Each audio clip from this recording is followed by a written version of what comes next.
Hey folks, hey, I'm putting a challenge out there to anybody that disagrees on me. Prove me wrong. Prove it to me. Don't spout off at a paragraph long temper tantrum about how much of an idiot I am when it can't be proven that I'm not wrong. You can't even say anything about it. It's just a little challenge. I don't mean to preach to anybody, but cognitive dissonance. When you learn something that disagrees with some other things that you're gonna, there's a conflict of interest there. You shut down. You have no reason to even believe what you're believing except for you don't want to be wrong. Look into it. All right, with that, thanks. Hope you enjoy it.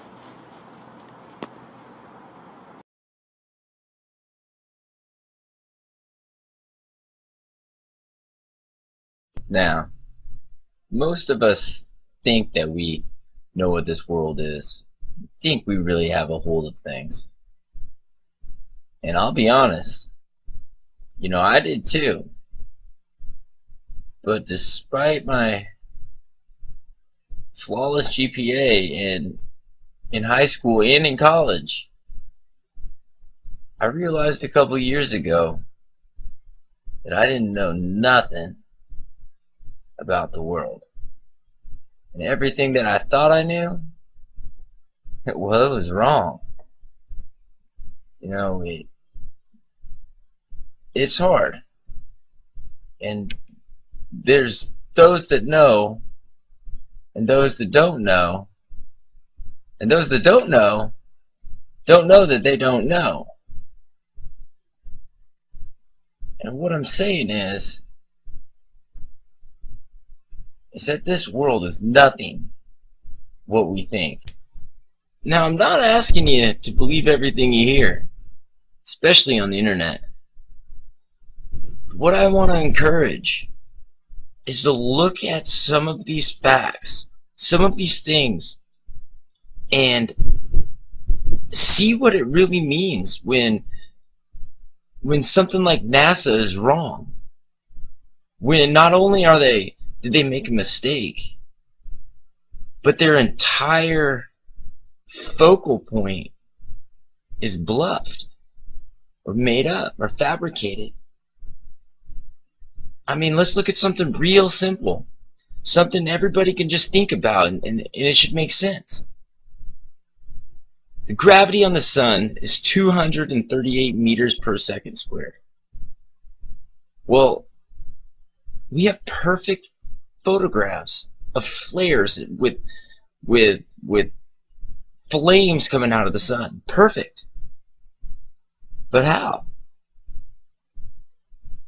At gravity at that speed, you're catching the speed of light in a matter of seconds. And since light travels from the sun this way, it would be blurred before it ever got to us. Or check this one out. They have a 30-year plan for people to colonize Mars. Sounds doable, right? Well, let me explain a little bit about Mars. Well, they don't have a magnetic field. It's like 5% of what we have on Earth. And what does that mean? And on top of that, besides the fact that we get cancer instantly, freeze to death, we can't live because our immune system needs the magnetic field. Without that Arcadian beat, we can't live there. 100% immune system done. Without that beat, we do not live. So riddle me this, Batman. Why does one of the smartest science teams in the world spend billions, if not trillions of dollars to plan on doing something that's impossible? You're a fucking idiot! Challenge you, any of you. Look up the facts on that alone. The fact of the matter is that the whole world lines up with symbolism. but it's telling the same lie. How hard would it be to tell the same lie? I'm not chasing down conspiracy, because I think from the bottom of my heart that once we see the big picture, it's going to be the right thing. So challenge anything that I say. Challenge it. Our minds are really powerful. Something's up with this world. And I encourage you. The whole purpose of this movie is for y'all to think outside the box and open your blind eyes. Because everything that I thought I knew, I didn't know anything.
Okay, so let's look at our foundation.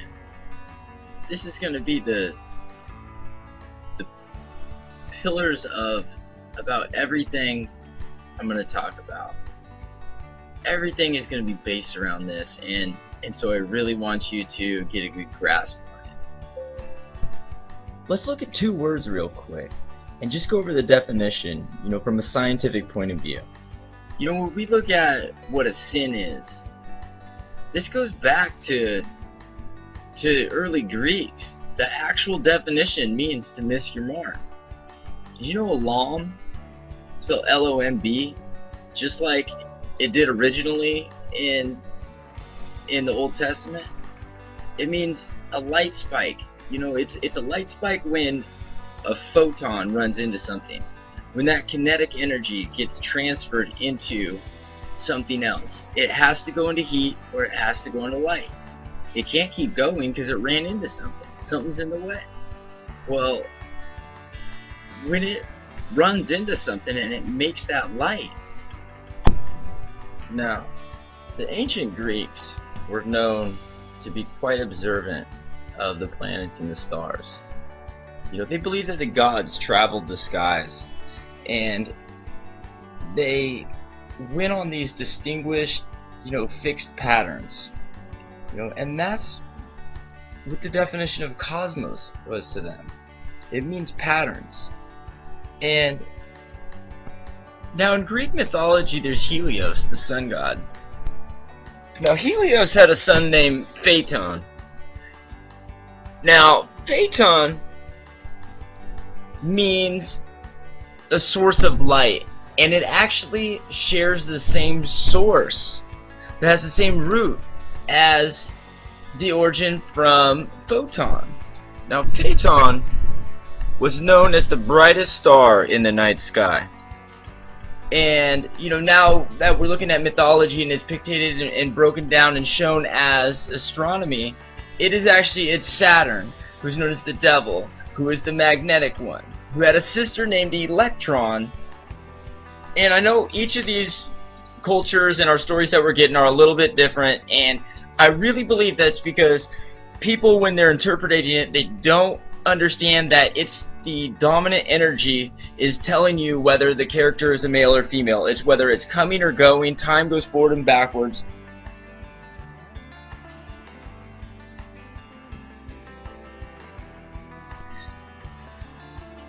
Now look, it's coming at you. You have to have movement for energy. One has to rub on the other one. And now as it passes through you, it's the opposite. Time goes forward and backwards. It's your Mandela effect. Okay? It's not that things are changing and somebody's erasing the history. It's the past is being changed. It's like it never happened. Now, Phaeton got shot down by a lightning bolt and destroyed. And if you look at it, Saturn's magnetic, the rings are magnetic, lightning is electric. It's the exact opposite of everything. Saturn's rings are the most magnetic property ever. But I need you to forget everything for just a second that you learned going to school and what we learned about astronomy and space and what matter is and what do we consider polarity. And let's just look at this in a different way for a second and think of Saturn as the opposite energy of the sun. Okay, it's the positive to the negative. It's our sun is electric, Saturn is magnetic. Even the rings, they say, NASA says, is made of dysprosium and holmium, the most magnetic elements known to man. You know, it's the energy that's going and coming. It's the right and left spin as far as whether the energy is leaving us or coming through us. The right spin is the red and orange side of the spectrum, when the left's the counterclockwise spin is the green and blue. This is the yin and the yang. The black sun to the white sun. It's and a big flow of energy from one side to the next, like the tides leave in the day, leaves the sun, and it is attracted into Saturn in one big flow.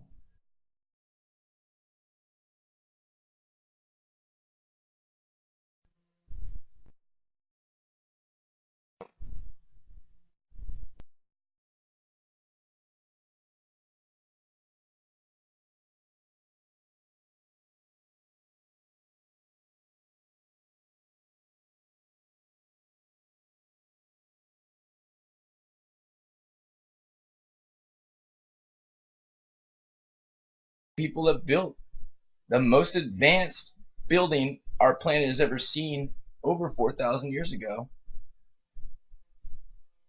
They say the sun rose and fell 5 times in the existence that they've been there. It's every 412 years. Just like the Vatican says. Just like religion. Just like science. Just like I'm about to tell you right now.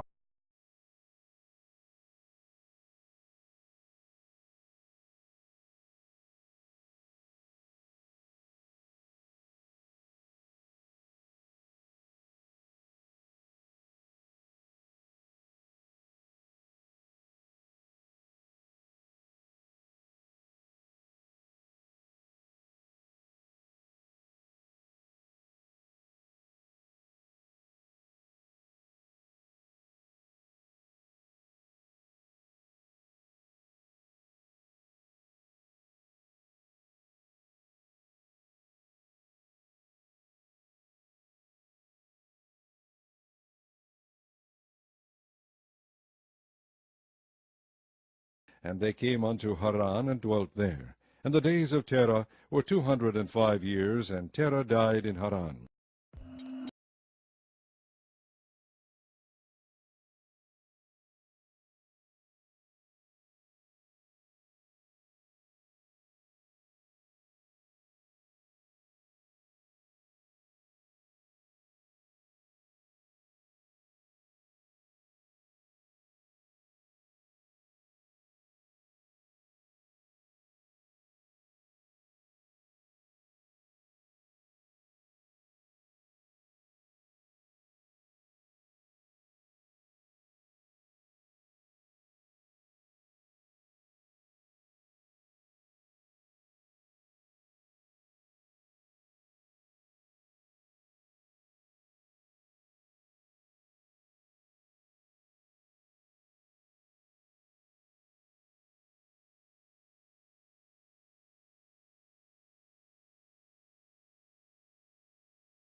The term Christ actually stems back from much before the Bible. It comes from the word Christala, which is a word that derives from the original 7 core audible sounds of creation.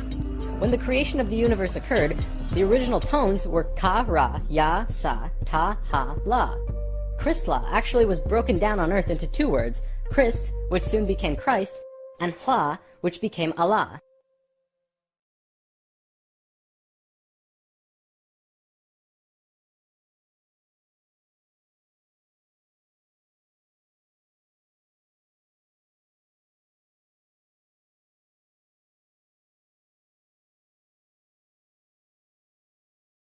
Chapter 11.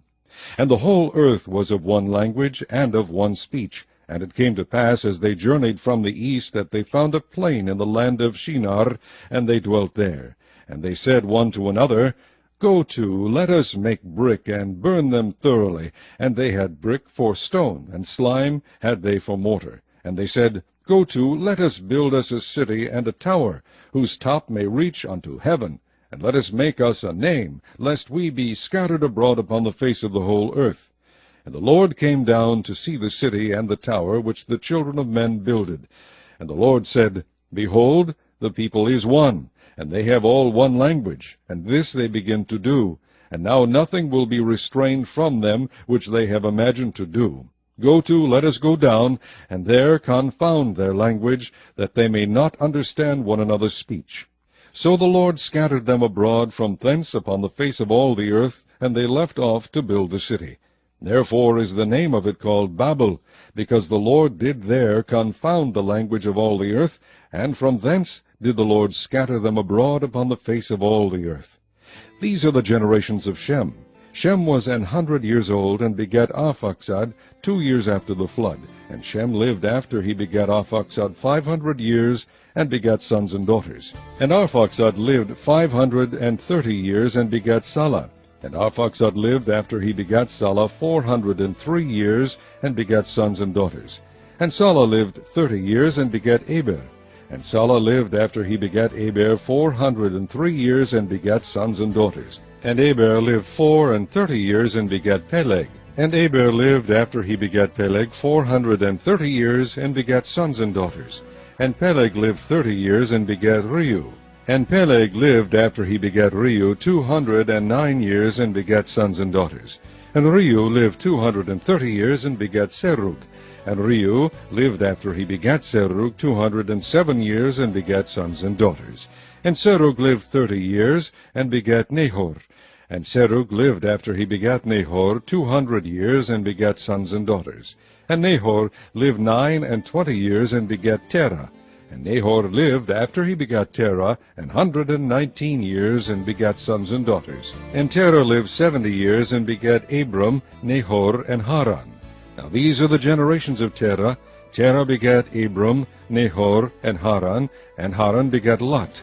And Haran died before his father Terah in the land of his nativity, in Ur of the Chaldees. And Abram and Nahor took them wives. The name of Abram's wife was Sarai, and the name of Nahor's wife was Milcah, the daughter of Haran, the father of Milcah, and the father of Iscah. But Sarai was barren, she had no child. And Terah took Abram his son, and Lot the son of Haran his son's son, and Sarai his daughter-in-law, his son Abram's wife, and they went forth with them from Ur of the Chaldees to go into the land of Canaan.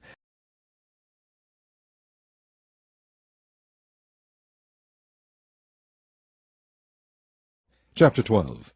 Now the Lord had said unto Abram, Get thee out of thy country, and from thy kindred, and from thy father's house, unto a land that I will shew thee. And I will make of thee a great nation, and I will bless thee, and make thy name great, and thou shalt be a blessing. And I will bless them that bless thee, and curse them that curseth thee. And in thee shall all families of the earth be blessed. So Abram departed, as the Lord had spoken unto him, and Lot went with him. And Abram was 75 years old when he departed out of Haran. And Abram took Sarai his wife, and Lot his brother's son, and all their substance that they had gathered, and the souls that they had gotten in Haran, and they went forth to go into the land of Canaan, and into the land of Canaan they came. And Abram passed through the land unto the place of Shechem, unto the plain of Moreh. and the Canaanite was then in the land. And the Lord appeared unto Abram, and said, Unto thy seed will I give this land. And there builded he an altar unto the Lord, who appeared unto him. And he removed from thence unto a mountain on the east of Bethel, and pitched his tent, having Bethel on the west, and Hai on the east. And there he builded an altar unto the Lord, and called upon the name of the Lord. And Abram journeyed, going on still toward the south. And there was a famine in the land, and Abram went down into Egypt to sojourn there, for the famine was grievous in the land. And it came to pass, when he was come near to enter into Egypt, that he said unto Sarai his wife, Behold now, I know that thou art a fair woman to look upon. Therefore it shall come to pass, when the Egyptians shall see thee, that they shall say, This is his wife, and they will kill me, but they will save thee alive. Say, I pray thee, thou art my sister, that it may be well with me for thy sake, and my soul shall live because of thee.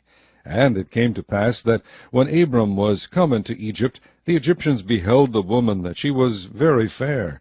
The princes also of Pharaoh saw her, and commended her before Pharaoh, and the woman was taken into Pharaoh's house. And he entreated Abram well for her sake, and he had sheep and oxen, and he asses, and men-servants and maidservants, and she asses and camels. And the Lord plagued Pharaoh and his house with great plagues, because of Sarai Abram's wife. And Pharaoh called Abram, and said, What is this that thou hast done unto me? Why didst thou not tell me that she was thy wife? Why saidst thou, She is my sister, so I might have taken her to me to wife? Now therefore, behold thy wife, take her, and go thy way. And Pharaoh commanded his men concerning him, and they sent him away, and his wife, and all that he had.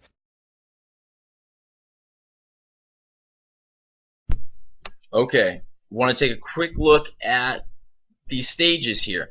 All of the things that the Pharaoh said he had in his house when he brought in Abraham.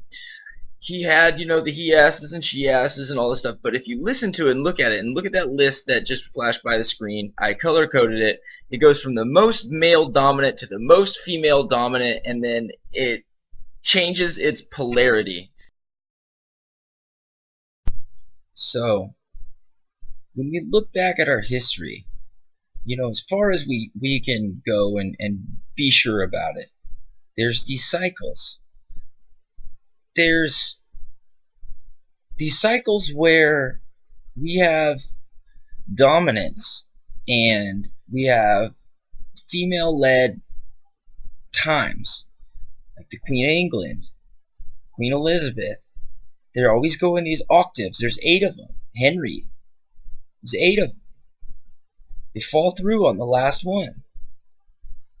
Now, during these cycles, if you go back just over 200 years, 205 maybe. Now, when we go back and look at these, it's a male dominance rises, and then it falls as female becomes stronger, just like it was spoken right there, and then it turns around the other way, and you add 205 and 205, you got 410, and you go back and you look at the natural disasters that happen and these events that happen in history. They're always followed by a plague, a polarity switch. What would happen if the polarity switched and we changed dominant roles? Things would develop differently. It's a mindset. It changes the way we think. It changes the way we grow. It changes everything. Now, back to the plagues for a second. Why would there be a plague? What would bring that due to spin? And you gotta think about it. What would be the fastest thing to develop if we had to start over fresh? Start over with a new set of rules. It would be the viral and bacteria. Hands down, without a doubt, the single-celled amoeba type things would develop the fastest. And we could not just become immune to it without experiencing it. It would be something that we would have to develop over time. Now, think about the fractals of each of these segments broken down. Do you think that the 60s brought the drugs, or do you think the mindset made the drugs wanted. The drugs didn't bring the people into that mindset. Look before it. We had the space age, the whole world. Before it, the whole world was angry and at war. Just like the 440 to 432, the beat changes a little bit different. It makes people's attitudes a little bit different. You can control the planet with the tone of the earth. It changes. That's why these thoughts, they come together. They're there. They manipulate the way we think, whether it's natural or not. The pressure inside of our brains is controlled by the frequencies in the air. And now, back to the male-female dominance switch. Look at the world. Look what it's becoming. It's not a bad thing. I'm not saying this in a negative way. But we have gays at the all-time high. Female dominance at an all-time high. Right at a switch. Right at one of these turning points. You know, it's natural for females to be more submissive.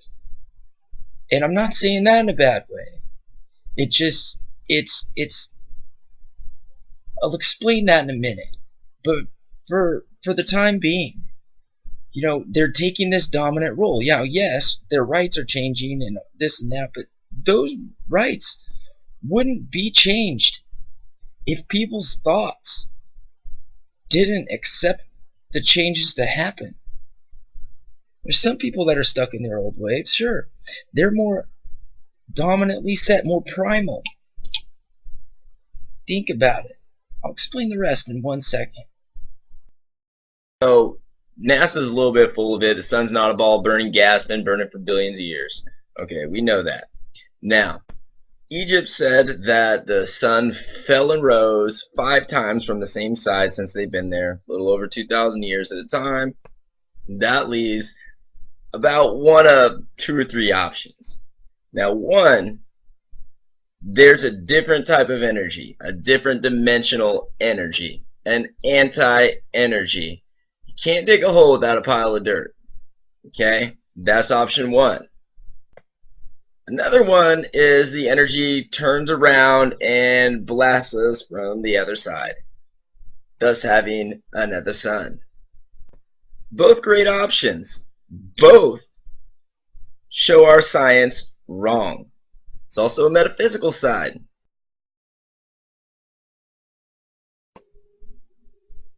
Now let's just spark a little bit of an interest here. Not really getting into it too much because we could be here all day. You know, Zeus, the king of the gods, the ruler of Olympus, you know, the patron of the Roman state. You know, Zeus was the son of Kronos, father time. Now, we could just look at this from mythology, it'd be one thing. But what do you think about if I said Jupiter was 90% hydrogen? Hydrogen, the first cell of matter, the first element.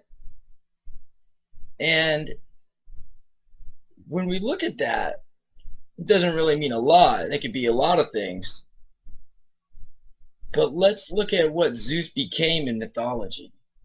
Zeus became Athena. And Athena, or Project Athena, should I say, was one of CERN's research projects that used the antiproton decelerator to capture anti-hydrogen, the anti-element to hydrogen. Now, look at these pictures. You have the little white woman coming out of Zeus's head. And if you look at it, look at the symbolism. Look at what it shows. It shows so much more than you imagine. Look at the 90 degrees on his legs. Look what leg is forward. Look what hand is raised up. They switch from left-handed to right-handed, just like the dominance of spin. Just like if a photon or energy, it spiraled through and it passed through the point of perception, and you turned around. If that east energy came from the sunrise and you turned around and saw it leaving, you would then see light leaving you at the speed of light, and it would look like a black sun. It's shown all over all these pictures. Even the little one that's stuck there in the corner that's being sat on. That little guy is who's being dominated. When you have a magnetic field, just like the yin and yang, the inner dot that's the opposite color is because there is a polarity flop in the very middle of a magnet. There's 3-to-1 numerology and crossing 90 degrees like electromagnetic fields. The 3-to-1 could be done in so many ways, so many. You can even the mass of the universe for what we see comparative to what there should be based upon how the stars and all that move. Now, I'm not saying that science is just a bunch of honky. I'm not going to sit here and hit a conspiracy theory on you. I'm not. And I've studied more than anybody I know personally. And it's because there's more to it. You got to take a step back and look at the what's and whys and understand what people think and do. What people would do. How would it benefit? What are our sciences guaranteed to know? How advanced are we really? How much can you think? Because unless you're talking about species of people that are so far advanced that you can't even fathom the comprehension, then you're wrong. I had a 4.4 in high school, a 4.0 twice in college. I've seen blows people out of the water. I couldn't follow it. 1,000 Einsteins couldn't follow it. I'm telling you. It's bigger. It's bigger than you know. This world is deep. Well, it's not a matter if they're full of shit or not, because they're full of shit. The problem is that their bullshit story lines up across the world, across time, across everything, across religion, across all this. How does the same story line up? That's hard. Do you find it ironic that the same vocab, when translated from Hebrew or Greek or any of these ancient languages, it lines up to our top science today? I mean, if Jesus, Elam, dies on the cross, when God's light, the sun's rays, or God's Lam, it runs into something, it means something, it symbolizes it. It runs into it, the photon hits it, boom, bang, a light, dies on the cross, light is created. All the ancient messiahs, they're all the light. So gold, God, and the sun are all the same symbol. What does that mean to you? You gotta think outside the box. That's what I did.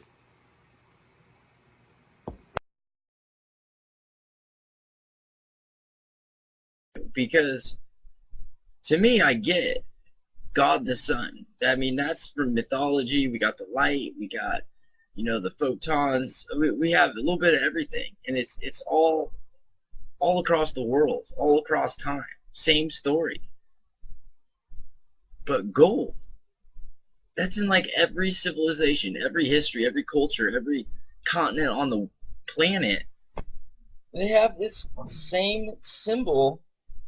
The circle with the dot in it, the same as the sun, the same as God. as gold. And I like to work these problems, a little bit backwards. Why gold? What does it do? There's a reason that the symbol is God, and there's a reason that the symbol is the sun. But why gold? And then I think about, what's so special about it? What does it do? And gold is so important in electromagnetics. It's super conductive. It doesn't tarnish. It's the best of the best in the pure elements, the best we can ask for. And it makes sense to me why we use platinum and silver for our financial systems. We back our money by platinum, gold, and silver. Well, those three elements have these phenomenal properties that would make sense that in the case of an emergency or war or advancement, or humanity's growth, that we need these elements,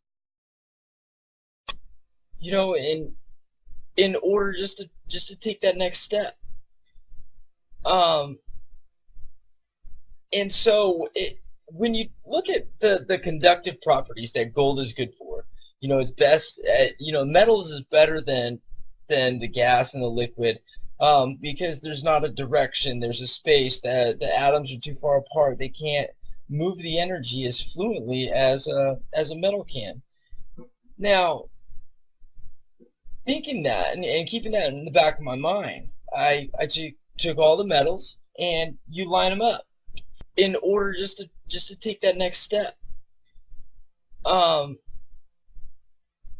so when you look at the conductive properties that gold is good for, it's best at, metals is better than the gas and the liquid, because there's not a direction, there's a space, that the atoms are too far apart, they can't move the energy as fluently as a metal can. Now, thinking that and keeping that in the back of my mind, I took all the metals and you line them up from the most conductive to the least conductive. And when you get down there to the least conductive, you get the most magnetic.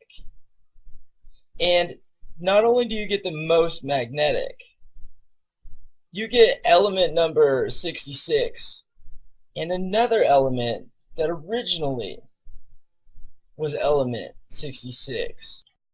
It was the magnetics becoming more and more warped that's causing many of the problems we've seen in the last 20 years.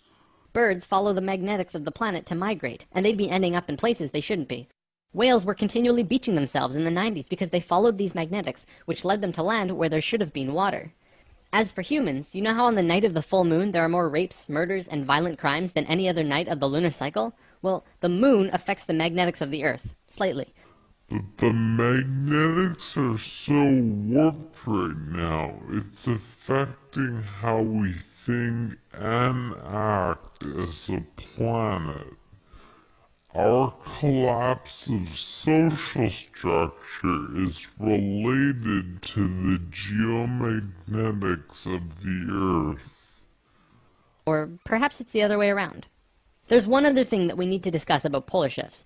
They always line up with a consciousness shift. They are interrelated. Thoth lived on Atlantis for a very long time, and he told us that he saw the Earth shift 5 times, watching the sun rise in the east, and then the west, then the east, then...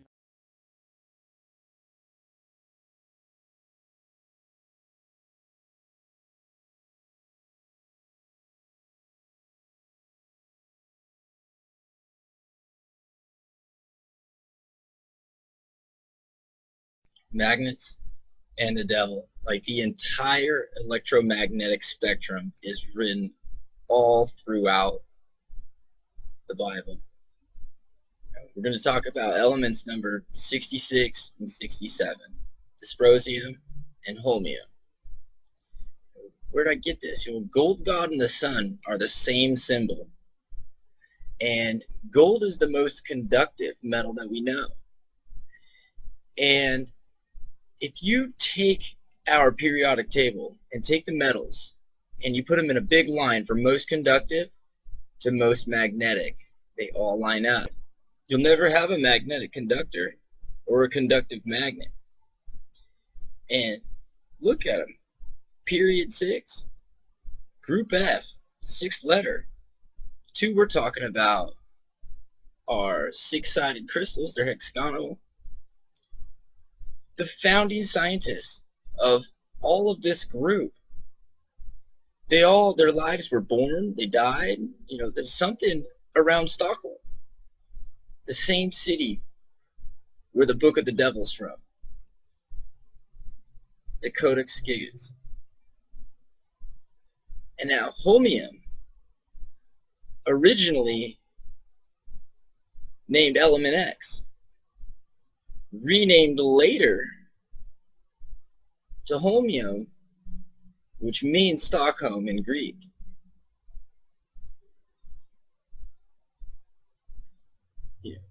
When you look at what these colors make when they're mixed with holmium, we got red, blue, green, yellow, gold. Same color as the Egyptian beetle, all those things. The Codex Gigas stayed in Stockholm for 359 years after it caught fire May 7th. And if you look back on it, like Moses's 40 days equals 40 years, Christmas is the 359th day. Just Google 359 days of slavery and see how many times it's left there. Religiously, historically, not just mythology, it's his history. And that's true, except for every fourth year when we have the 3-to-1 numerology that we have hidden inside everything in history. The Gigas Codex is book number 66. Elements number 66 and 67, they are used to take neutrons out of atoms, just like stealing its soul. They originally were both named element 66. Later they found that there was an extra one.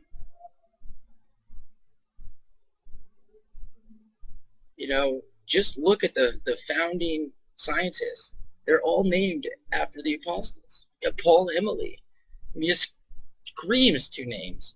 Double face, 2 poles, both directions. It's there. We have Mark and Theodore. Those are apostles in different religions.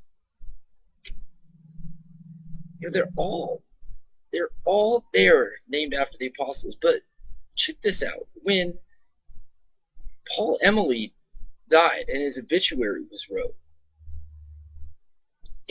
what didn't make sense to me is it was even encrypted in symbolism inside of his obituary. His family owned a winery, and it was a lot like Apollyon and Dionysus, and they're party animals, and the apostle, and it's thrown in there. But for in his obituary, for it to say, that soup was devilishly hot, or fully elucidated, or various directions, and the word choice that was used. Look up Paul Emily, not to mention he's got 2 first names. It's occurrence and not occurrence. It's this way and that way. There's just so many things that just don't make sense, all the way down to his obituary. How about this one? He needed to go with the family so that they can use all of the family's energies to keep things going.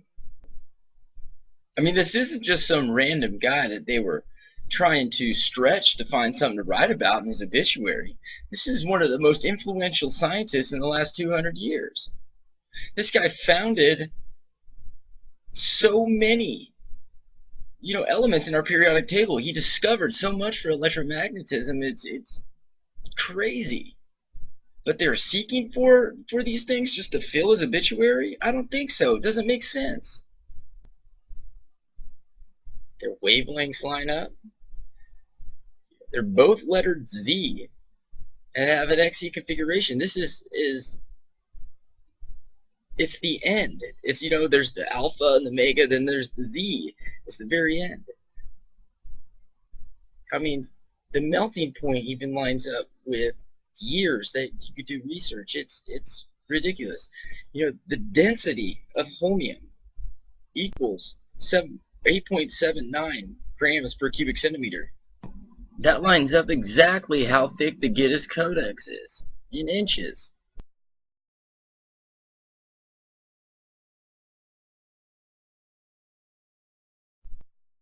The atomic mass of holmium is 7/10,000ths of an atomic mass number, away from matching the weight of the Book of the Devil.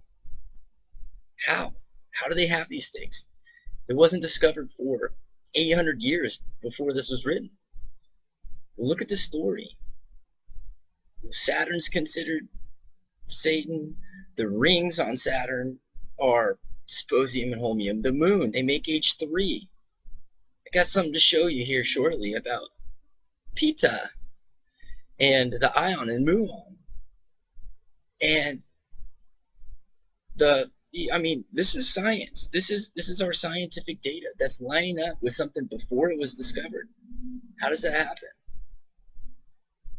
Well, I'm going to tell you, time just doesn't go one way. And just because you think you got everything on lock and you know what's going on, you don't. You know, the things changing in the past, and it's the government getting us. That's not the government. That's past changing because it was done differently next time. You know, the woman is magnetic. The snake in religion is magnetic. Waters in alchemy is magnetic. It's not a real flood. It's not Noah had rain. And if it is, it's going to be from the muons changing the atomic structure, and they're going to relink into water, and you're not going to like it because it's going to happen real quick. You know, that's the women, the daughters of Earth, coming up to mate with the sons of God. It's when our pressure changes around. The snake on the brass staff, or Jesus in his bronze boots. There's a reason. I did it. I found that reason. And it has to do with its scientific properties. There's a reason our solar system looks just like a motor. There's a reason that all these stories line up around the world. But then again, they're just mythologies and not true. How hard would it be? Tell me, how hard to make the same story match across the world, across religion, across time, across, you know, for them to do all that and it to be a different story? That's a problem. That's big. The reason, if you look at, Lucifer was the best archangel, you know, 1,500 years, 2,000 years, however long before Jesus was born. And then he became bad.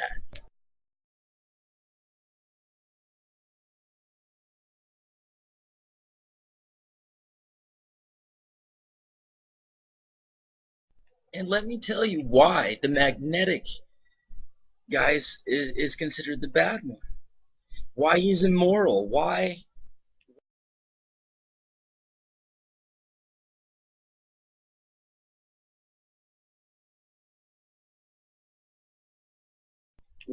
is he the anti to good, as we see? Well, it's all in perspective, first of all. Number two, when we have this magnetic buildup, when we go through this point in the wavelengths, it adds pressure on our brains. And just like being in a good mood attracts more good moods around you, this magnetic pressure on our brain affects the metals in our brain. Let me reiterate that. It affects the way we think so that we make immoral decisions. so that immoral decisions seem right. Our primal instincts are taking over and will continue to take over the way we think.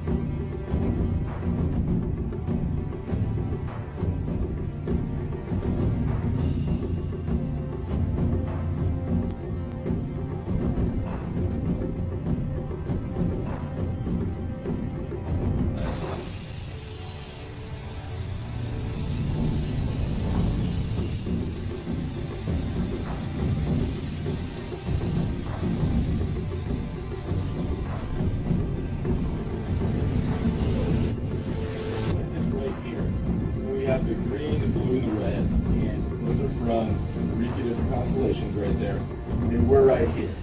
So at this point, right here, we are going to frequency a different.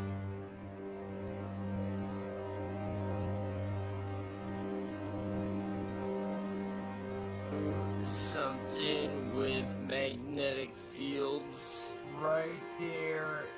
It's a lab, and it's wrapped in ways where it's going to change the amperage up at the top, and send out a stronger field than on the sides. It's going to target the temporal lobes, and I'm going to hook it up to a guitar amp, and so I can adjust it. Gonna let Mac here wear it, and I'm gonna just crank it up. It's an idea that I've had for a long time, and it will target the brain. And now the lab work that's been done before on magnetism and electrical enhancements of the brain, where the average person is supposed to have 0.1 to 0.3 volts going through their head. Just listen to the EM head you find on. And increasing that to the brain, where the average person is supposed to have 0.1 to 0.3 volts to have their head, 1 to 0.3 volts going through their head, should I say, and so we can keep track of where these things come in the alignment that's that. As far as the magnetic fields, they've noticed that if you look at Revelations or anything like that, it's literally the same reasons, that same things that we're going through in the Revelations, where people are screwing people over, that they're friends. When this pressure builds up in the atmosphere, it's exactly causing those things. We're going through those things right now.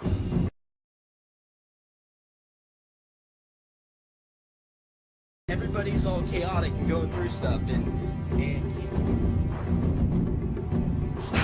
we have all these sacred geometry around here, and it really amplifies the electric pressure, and it's all over a lot of things.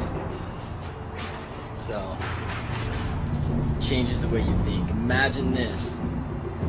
Your neurons are firing off and they're reaching 1 volt, 2 volts, 3 volts away.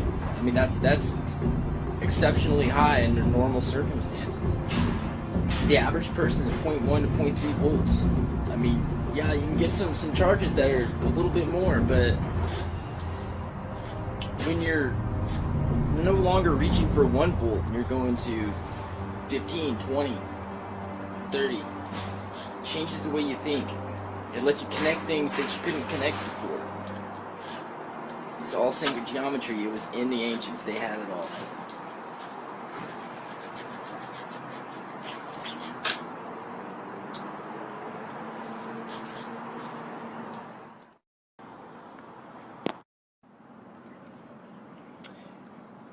Hey guys, today I wanted to talk about the how primal, not only people but every animal really is, but including people.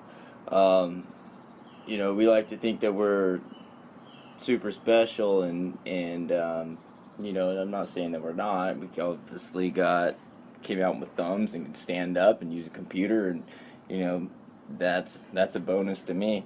But how primal we are, and this really helps in noticing the tells, and noticing when falling into more than a bad day, or you could recognize in other people. Maybe it'll help us out. It'll kind of help explain our humanity's evolution and those type of things. But You know, especially in mammals. All mammals, they have these. They've been tested, and in every single vertebrate that has been tested, they find that they have these 7 traits that are all affected by electrical responses, by frequency, by energy, by the sun, and I mean it directly affects them. And all mammals, they carry these traits of like fear, lust, care. We call that love, panic, grief, play, rage, seeking. That was the last one.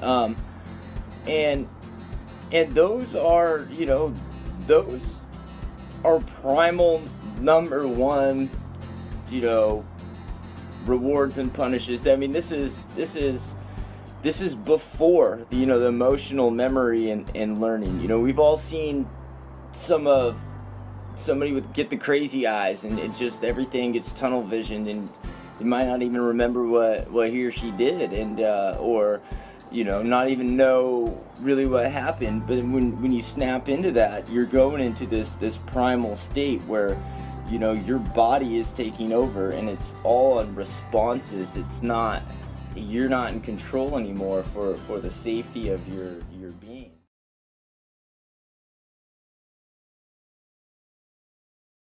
As most of y'all know, if I can cause some controversy and pick the little dog in the backyard, I will. I'll always pick the underdog, and I think this is very important because people don't look at things, the way that maybe they should. They should look at things from all angles. And this is something that's going to be a little bit not seen eye to eye in the public side of say. Get you, little Justin. Now, what I'm going to compare, and this is going to go towards sex. The how much in a culture is sex exposed to a kid during puberty, and at a young age, how open is it? Is it promiscuous or not? Is it do the kids have to hide it? Okay, and this probably isn't the angle that you first think of, but hear me out. So, I want to look at a kid going into puberty. The entire planet is driven by, sex. And my education's in relationship psychology, sexualities, but I didn't learn this there. This is something that I see in a different way. Now, the human body drives. Everything is built around this drive towards reproduction and sex. The male in any species in the planet has to compete for the female the rights to mate. And in any species, you're going to have a size ratio, and that size ratio is dependent upon the investment that the parent, depending on male or female, has to give or gives on average to raise the child or the offspring. So when you have penguins, it's a mutual thing. They're the same size. In humans, there's 15% difference between male and female. The females, takes care of the kid a little bit more. And then when you look at like an elephant seal, something that does things in bulk, there'll be a big size difference, because what they do is it's like they have these players points like on a video game, and the size difference goes towards the one that raises or has more of an investment, and the rest of your players points goes towards testosterone, so that the males will compete for the rights of the female. Look at a spider. Male's dinky. Why? Because his investment, it's huge. He's done, he gets eaten, it's over. The rest goes to the female. you know, some of those pack ones, the where there's a harem and the winner takes all. You know, they're like 4 times the size. Elephant seals is one of them. Now, fish, they're often not really much of an investment for either one, so they're close to the same size. But you'll see this: the glands, the sperm, the balls will be bigger on how monogamous a species is. So you look at these primal aspects from all angles, and it's so primal. Now everything's driven around it, even in people, however you want to look at it. You know, the best job, the best car, the best money, the best, you know, going to the gym, taking care of yourself, it gets the hotter chick, and you know what, it's bad because right now they know it in this point of age, and they use it. And I'm not saying that, you know, chicks are scandalous in any way. I'm not saying that, but what I am saying is it's a fact. People drive to do better, and it keeps a species from tapering off. If being lazy got the hottest chick, then man, I'll never do anything. And it's not. It's the opposite. They find it more attractive. Masculinity is found more attractive during ovulation for a reason, so that she would seek this masculinity so that her bloodline would have the best chance of, you know, carrying on and going through. So when everything, so right here is drive around sex. Without it, we wouldn't make it. Now, we learn critical things during certain point in development, and those things, you know, if we learn how to walk, you know, 6 months earlier than this other guy over here, you know, he's going to have to learn, let's say there's a step in between, he's going to have to learn how to do that without walking. And so everything that he learns after that point is going to be tweaked just a little bit. Well, when we go into puberty, I mean, there is not a force on the planet that can stop, you know, a teen from thinking these thoughts and wanting these thoughts and being driven towards it. Now, it doesn't matter if you stop it and don't let them see it. If you hide it from something that is, their body is completely in control. Your hormones twist everything, and they mix the way you want something and seek it. You know, if you've never paid attention, like if you're horny or whatever, and you could hear something completely different, and go reread your messages when later after you're done doing your thing and talking to a lover, after you know get off, it changes everything with the view. It's like, yes, I'll do this and that and this, and you're saying what you can and driving towards it, and all of a sudden, well, anyway, how's the game going? It's like over. It's a complete change. Now, when a teen is driven towards that in a society, when the culture their self in a mass, let's say use the United States, or anywhere that's high in crime. Let's look at United States. We have even Canada. It's just not violent in in like a murder or anything, but so, or Honduras or Central and South America, where this number, we have high crime. And check this out. So at that age, at that 12, 13, 14 years old age, they hide sex, or there's a lot of families, and they have different relationships in the home where they don't get to have their own space, or it's talked down upon. Southern United States, all these little Christian, all these Southern belles, their dad's up their butt, and they can't have any freedom. They're told it's wrong to do these things.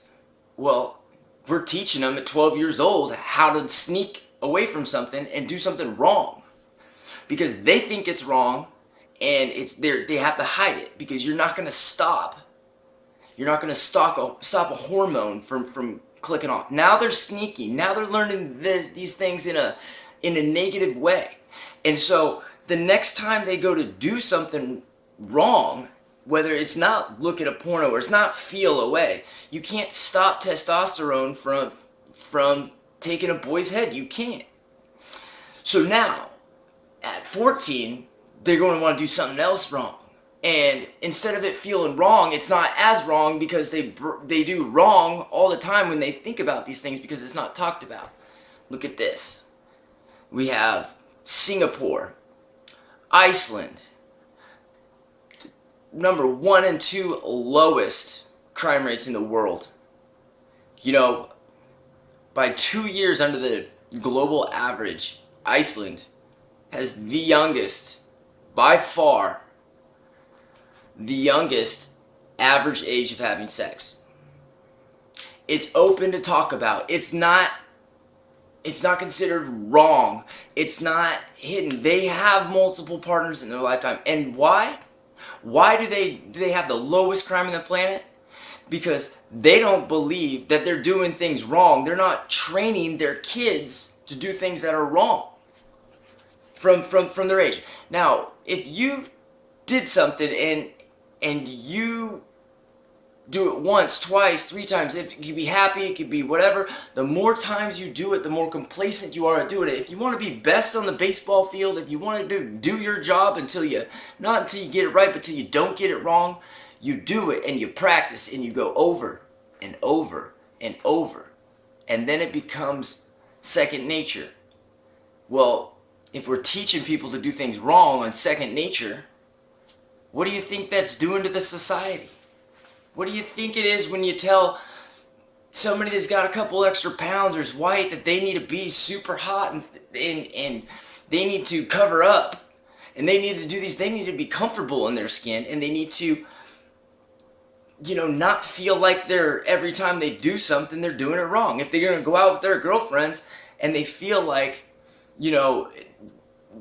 that it's not okay what they're doing, they're learning how to sneak. They're learning how to do things without being caught. That behavior, that attitude, that drive is what's training them. Number 1, in having toys is like Iceland again. They have sexual toys and they have partners and they're open and they like to have fun and they consider that having fun, not like this thing that they're not allowed to do, but their body's telling them to do it. There's going out. They do not have gender roles. And that's another thing. Those gender roles, not only does it cause tension over here, but it makes this like, the male has to do this thing. And then it adds competition and it adds this pressure. Well, over there's not as much gender roles. Over twice as many women in the governments. There's more of an equalism, and that equalism, it makes it more comfortable in what they want, not making people compete and making guys that are shy just get the shaft, or or the girls feel like they have to sit there. No. It's fun, it's open, they deal with it. They do these things because they want to, because they have fun, not because somebody stops them. If you look at it, the 5 top crime rates in the entire planet are like the most conservative 5 countries. Then you got these other ones that are open to sex and early sex and their kids aren't hiding it and they're not going through these phases. And you know what? The lowest crime in the planet. Now, I mean, it's not the only factors, but it's the biggest, I could almost guarantee. You look at crimes as far as like violent or sex crimes or any of those, if you have, as far as the theft ones, when you have like a high class and a low class real close together and then right outside their things, is it, right outside the walls, they do have spikes. But number 1 it's right there. Are they feeling like they're doing things that are wrong from a young age? Now, the winter to summer has a different pressure. We're going to get into that, especially because the pool flips. Now, I mean, you're going to see the biggest change between some of these things, 13 to 17. Where if dopamine's dropped, then it's like, I'm happy on the second time it drops more and you're more influenced by it as a 15-year-old teenager than you are as a 25-year-old who's done it 1,000 times or 100 times or 50 times. And so even the more you do it, the more complacent again you become, and so the less of an impact it's causing. But so 13 to 17, you know, the winter summer swing, or the I didn't do anything bad. It's gonna start to take a less and less effect the older you get. But truth of the matter is hiding sex and hiding it as a culture, making it not able to find, and we can't see it, causes us to have high crime rates. So think about that the next time that you have your young daughter that she could be 18 or 20, or, you know, I had a girlfriend born on the same day as me at 21, and her dad's still yelling at her. What'd she do? She, you know, rebelled, pushed away. She knew what was right and wrong, but she had the willpower to do it a lot. But there's so many of them that don't make it there. You know, if they're breaking the law from a young age, they're going to continue to break it later. And if they believe that they're doing wrong, and it doesn't even have to be wrong, it's the intent, the feeling, what do they feel inside, and we're training them. I can't beat that in your head enough. Training kids to break the law based on making them hide something that we were designed to do. Our bodies, our everything pushes us for it. Covering up sex in a culture, in a civilization, in a group of people allows us, trains us to be content with doing the wrong thing.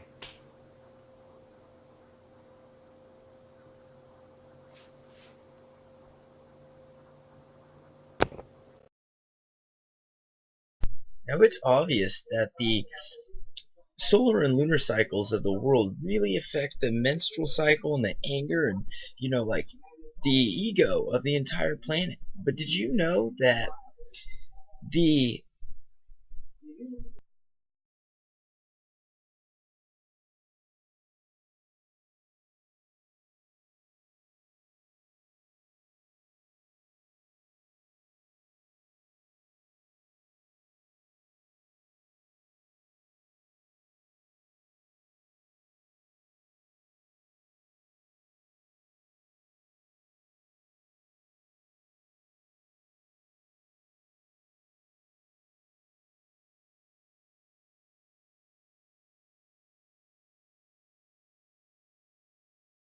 What happens is that, you know, going back into primal days, you know, for us, obviously we don't do this anymore, but it's like a certain amount of energy is used per species, and a certain amount is used into developing the kid. And you know, my education's in relationship psychology for sexualities, and when you look at stuff like the dominance and submissive spectrum,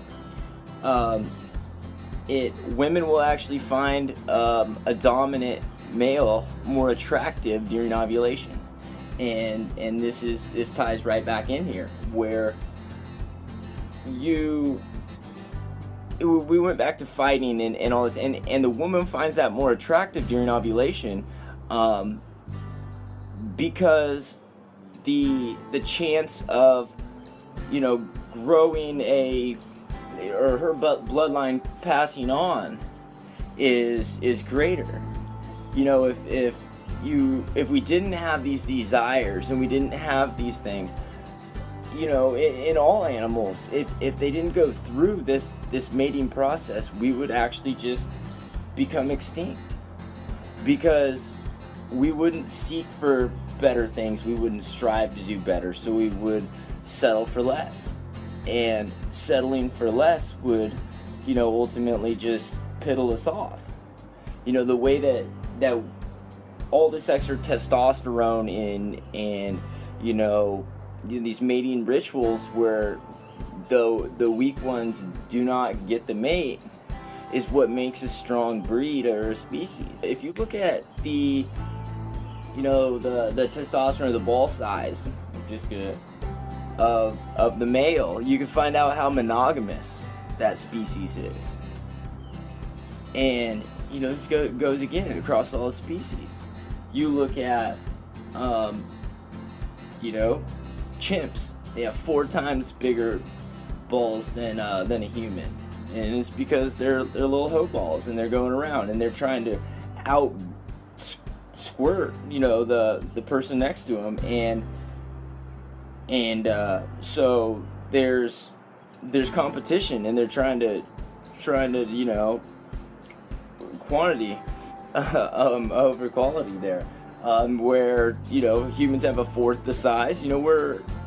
We're not necessarily meant to be monogamous. I know it says it biblically. It says, and not adultery, but it doesn't say. I don't want to get into that, but and then you look at, like, let's say gorillas, or nobody messes with a gorilla's woman, and that's kind of like, again, the harem thing where he kind of takes his pick, and he uses all the testosterone, and winner gets all, and gorillas actually have half the size that people do by in respects to their size. But then you look at fish or something like that, where they just run around and during mating season and just start squirting it everywhere, and they can have huge reproductive systems.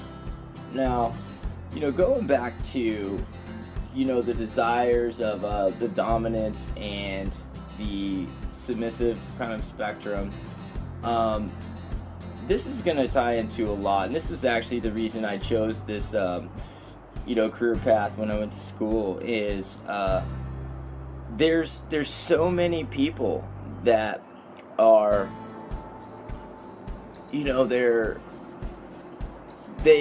they don't really understand, or they don't talk about their desires and what they want, and they want to, society's got us taught that sex isn't important, but I can pretty much guarantee you it's number one reason for divorce or not getting along in a relationship. And some of y'all might relate to this. Is so there's things that you seek and you need, and some of them are not talked about, and this is actually why I think online dating is amazing, because you can throw out there what you want and what your desires are, and it's not inside your friend circle, and it's not going to go back and bite you in the butt if you got a loudmouth partner or friend, and it's more of a younger thing for people to be shy with that. But if, let's say, a guy is too nice, we all see the guy that just ends up being like, he always hangs out with the hot chicks, but he ends up just being their friend always, and he's like real sweet and a little metro, and if he doesn't have that dominance, again, she's going to be seeking for it when she goes to ovulate. She's going to find that naturally more attractive because it's a better chance to carry the bloodline on. But if you try to go through, let's say you go, just force the relationship, and it's not what your body, your primal instincts are actually seeking. It's going to be just like an addict that will pick a fight for no reason and just to get away, especially during ovulation. And what it is she's seeking something specific, and your frequency that's leaving your body is not lining up with what she needs or wants. Imagine it like she's got these in her heart, she's got all this like code, and that code needs to line up as much as possible with your code, or there's going to be issues. Of course, you could be the best friend in the world, and you could be attractive, or you can be a lot of things, but if you're not what she's seeking, people go through entire marriages and just aren't really all the way happy and can't figure it out. It's like they're 80% there all the time. They just can't. Or they try to fake it till they can make it, and it's not working. I tell anybody that I've talked to about, as far as a relationship's concerned, to be as open as possible. I think that these hard questions should be asked first, because let's say you go to have some dates with somebody, and some of this stuff doesn't come up for a month or two, or maybe even not down the road, depending on how open you are, and so let's say if those are a part of you. Let's say that you were a big macho dude and you're submissive. You know what? Who cares? Find another way to attract or catch one of them, because if you're a woman and you're more dominant, because if you seek, let's say you go on a couple dates, and now you have an emotional tie to your partner, and so you're going to start to make exceptions, and this could be even about religion or something like that, where it's just going to cause stress down the road. If you'd ask those questions first before there's this emotional bond, then you're not going to make those exceptions. Don't make them on looks or your first thought or anything like that. Don't do it, because life's like a road trip, and it's not about the destination, it's about the trip. But if I'm going to Florida and you're going to New York, and we're leaving out of Seattle, I mean, we're gonna both just end up pissed off and out of gas in Kansas somewhere, and it was all because we weren't open to begin with. If we had just worked it out and knew that we were gonna just be road tripping it for a little while, then it's not such a big deal, because we were honest about it. Now, and how many times do we see, a relationship get drug on and on, and this is actually why, I took this route, because I went back to school a second time, and this is, I remembered having somebody tell me this, and I was like, oh, that won't be me. And I was like 21 when I heard it, and she tells me this. She goes, y'all been together for like 3 years. This is me and my girlfriend, and you're gonna try to work it out, because you've been together for 3 years, and that's a long time, and y'all care a lot about each other, but you can't stop fighting and whatever. And so as time went on, you're going to get back together, and it's just not going to be great, and you're going to, pretty soon y'all are going to be fighting again, and it's going to be 4 or 5 years y'all been together, and that's a long time, and now you have, a place together, or some cars, you're invested, you might even be married, and so man, you've been together for 4 or 5 years, so I mean, you've been together this long, you got all that invested, you can't just throw it away, you got to keep trying. And she told me, she goes, pretty soon you're going to waste 10 years, and you're going to hate each other, and you're going to both drag each other down. And sure enough, 9.5 years in, we called it quits, and it was together for the wrong reasons. Man, she was hot, and she was, we had fun, but man, that 1% was there. We weren't all on board, and there's so many tells, there's so many things. I encourage everybody to make this primal list I mean, it's important. You know, you have values for a reason, and you say you're not gonna step outside of that.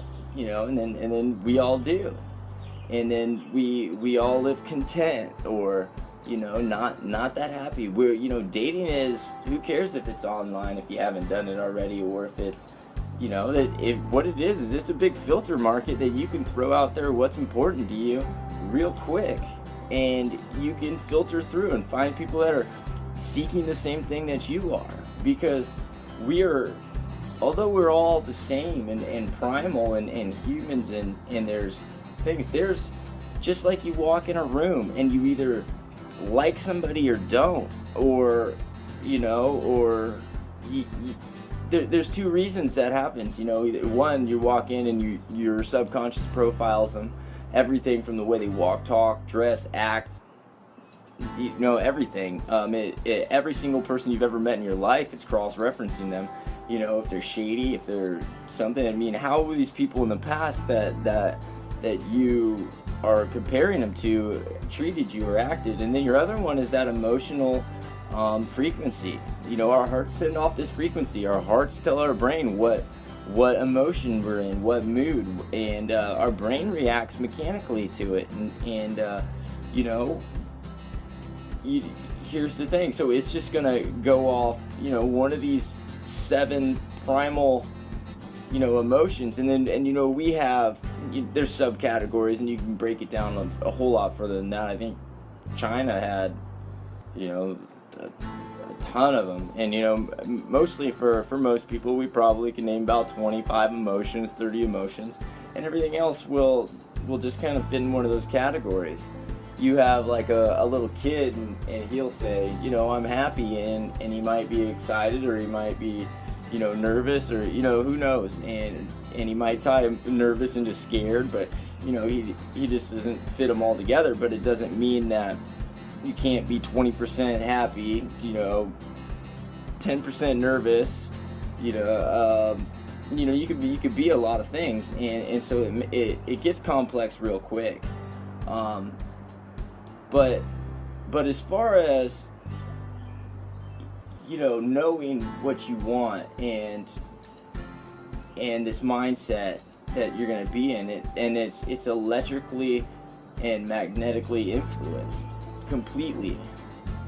You know, we look at the time of the month, where the moon is, these cycles, that, you know, it really does have a higher rate of, you know, crime or crazy people on a full moon.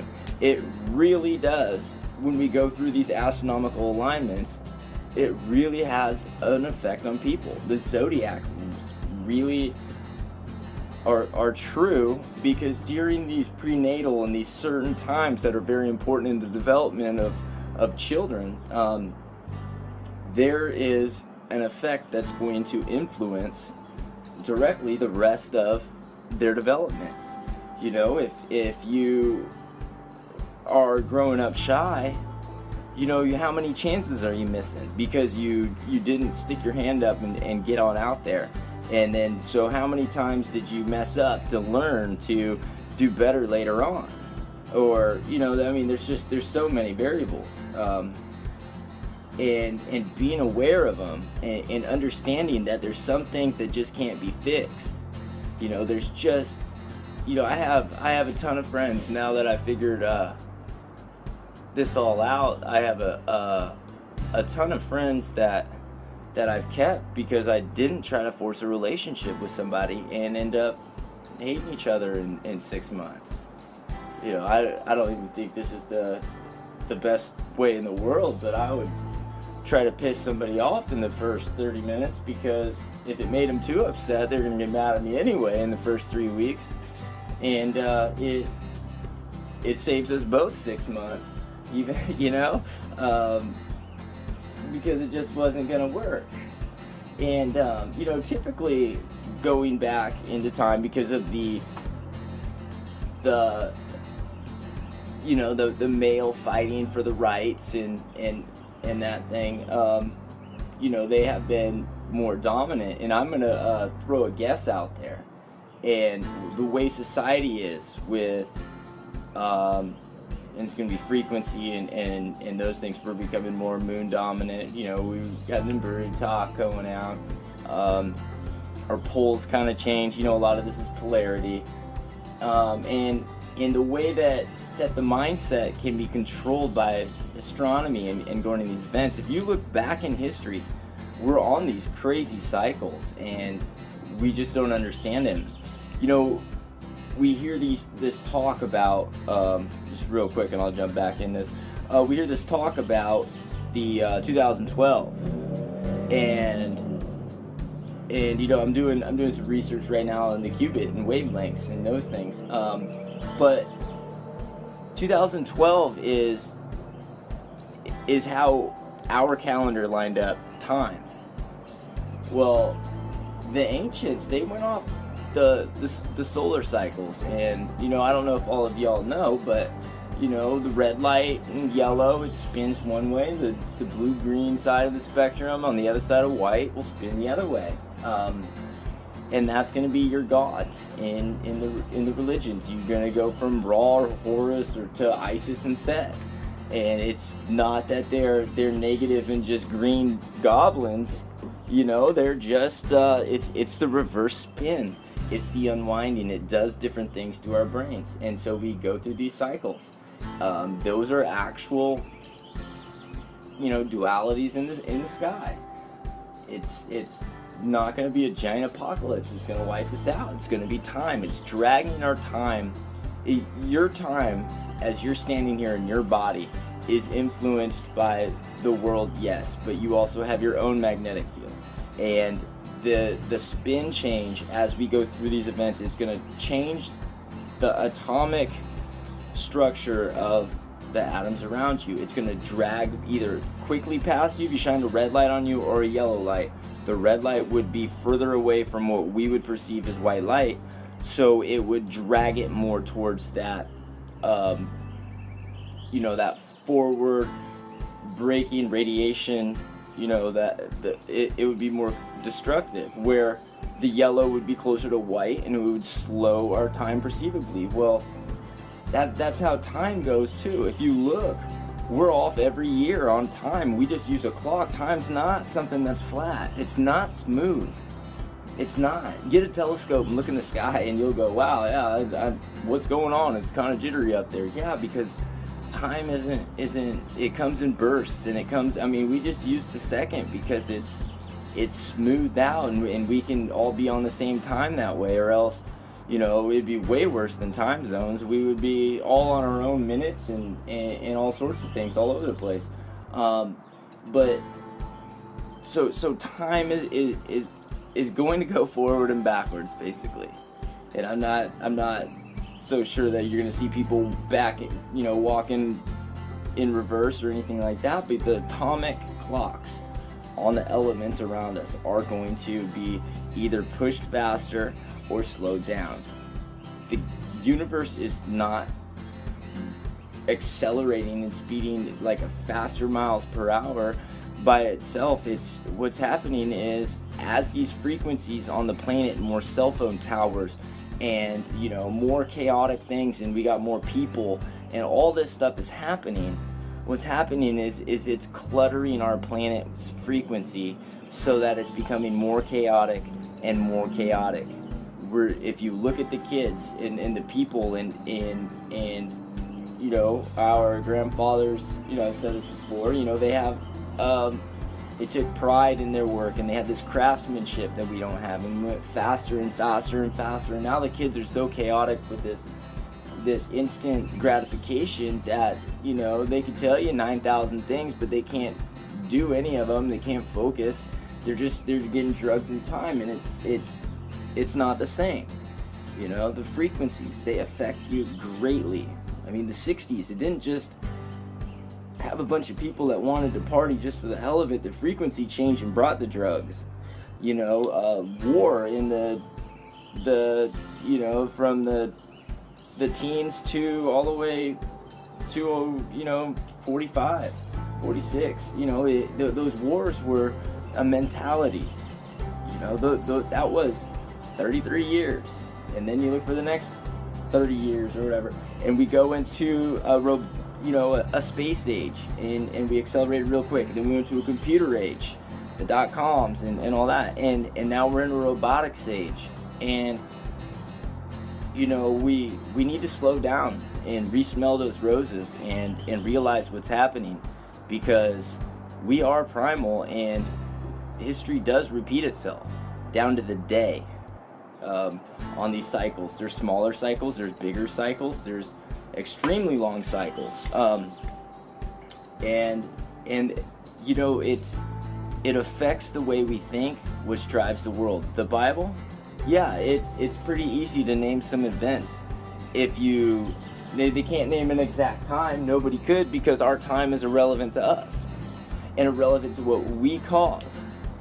I'm really certain that the electromagnetic, chaos that's all over the planet, if we had more sacred geometry to chop this up smooth, if we had these things, sacred geometry has changed my life with the way I think. It's ridiculous. I have a cousin who was frustrated at home, and everything was going bad, and she came over in a matter of, we had a few talks, and the geometry, and all of a sudden her entire outlook on the planet changed, like boom, overnight, because of the frequency different, because of those shapes. Pyramid's number one shape to chop up and bend and move the electromagnetic spectrum. There's so much more to what reality is, and this frequency is for, it. Just look into it. Go a little bit with the old Buddha gravity. Get your chi going and help the person next to you and put on a good mood, because that frequency, not only is it all in the air, but it's released by your body. And if you have this, if for every action there's an equal but opposite reaction, well, if you're thinking terrible things or you're pissed off, you've all walked in a room and been like, man, somebody's mad in here, and they don't even have to say anything, but it's because that frequency, it goes out and your body can read it. And just because we don't know how to put it to words yet, that doesn't mean that it's not felt. And so if you're sending out a negative frequency because you wanted to pass that one driver on the way to work and get there 4 seconds earlier, and you didn't get to, and he's such an a-hole, and blah, blah, blah, don't let it ruin your day. Because when you send out a negative frequency, the universe is going to bounce one right back at you, because that's the inverse. So when you send a positive motion, or, you send positiveness out there, you're going to get the positive back. We've all slowed down, and just, if you haven't, try it. Slow down, open the door for people. When I used to do sales and manage some sales, I used to have people say 5 things that you wouldn't normally say. Just 5. Nice to somebody that you wouldn't normally said it to. And I had people's coming in with afros and people calling it nice. Man, I love your hair today. And they're like, yeah, right. But you know what? It lightened up everybody. And it only took a few days, and it was like a whole different room of people. That mentality's positive. So we're in this chaotic state where we're not paying attention. We don't even realize what's going on around us. We care about ourselves and ourselves only. Well, let's slow down. I challenge y'all to pay attention to your mindset and watch how attitudes change. Walk in the other person's shoes and imagine how they would feel. What kind of day or week they're having. I encourage it, but there's gonna be this mindset, and it's going to change drastically. I'm watching it happen, and the more you're aware of the world around you and what's going on, the more obvious it's gonna be. Be positive. Revelations is going to be about negative things. It's going to be about a mindset. If you think of this, think of biblically, okay? and tie Jesus in. He's the Son, okay? And when he comes back in Revelations, but think of this mindset. You used to have Jesus in Revelations going, "You're doing a great job, but you need to hate your neighbors a little more. You need to," and they're all negative things that he's saying. And this is supposed to be your love, Jesus. And the reason that he is switched around and he is backwards to what we're knowing him as is because that spin is in reverse. Just like a motor, any motor that you would see, or you know, you're generating electricity by running magnets past copper. It doesn't generate the energy till it continues to move. That's why he died for 3 days before he came back, and then he was opposite. It's going to be the duality, the spin difference in the sun, the Star of David versus Goliath, you know, the Apollo versus Apollyon. It's the opposites they attract. Even the way that he was dressed is exactly like holmium. The colors are the same. It matches the beetle, the duck, all of it.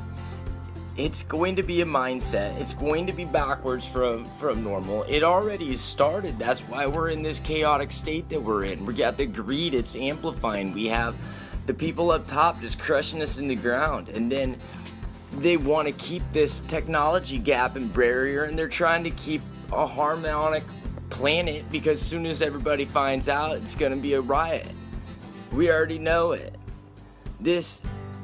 Nobody spent trillions of hours on religion in ancient history for it to all line up around the world by people that are smarter than us with bigger brains for them to just not be important. I'm going to tell you, we're on a 411 year cycle. The last one was Johannes Kepler. The reason we were in the Dark Ages is because everything was spinning the other way.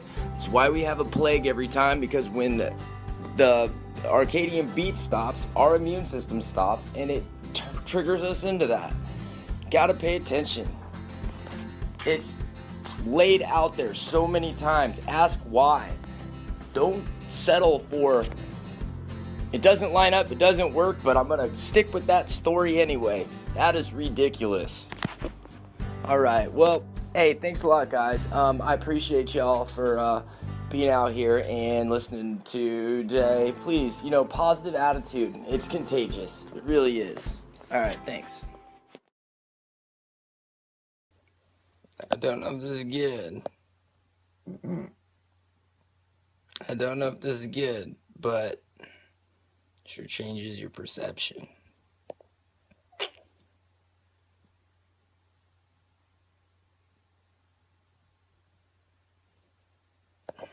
Six volts, not bad.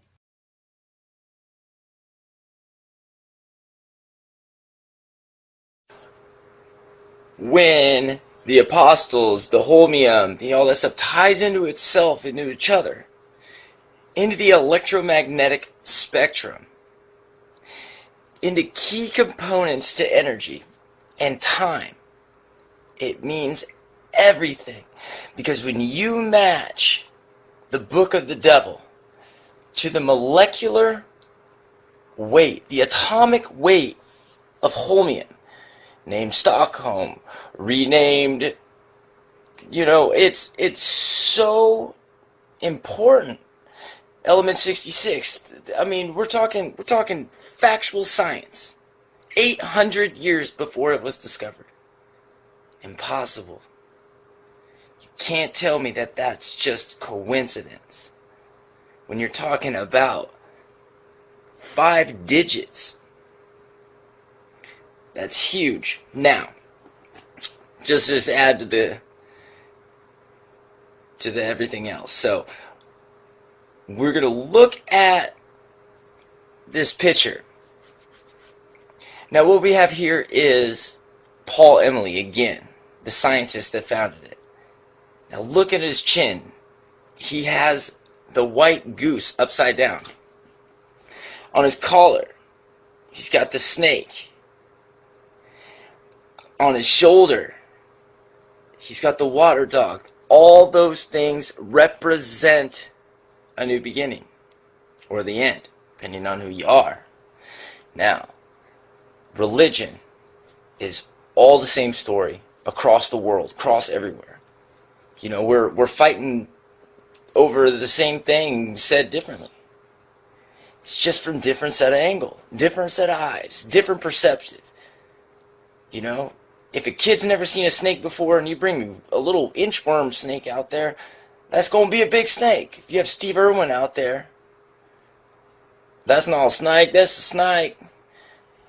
And so, when we're looking at it, the way everything's set up, the way people should feel, the way it is by the eyes of those people. The Canaanites, all them, the Israelites, you know, they believe in Allah, okay? The Muslims, it's because they're visualizing everything from a reverse spin.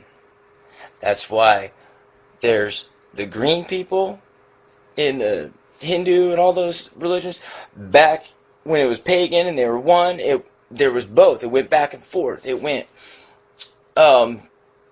Osiris, then Set, Horus, then Ottoman, Ra, and they're on these cycles. It went red to green, red to green. That's because green is a left spin. It's a different time. It's slower than us.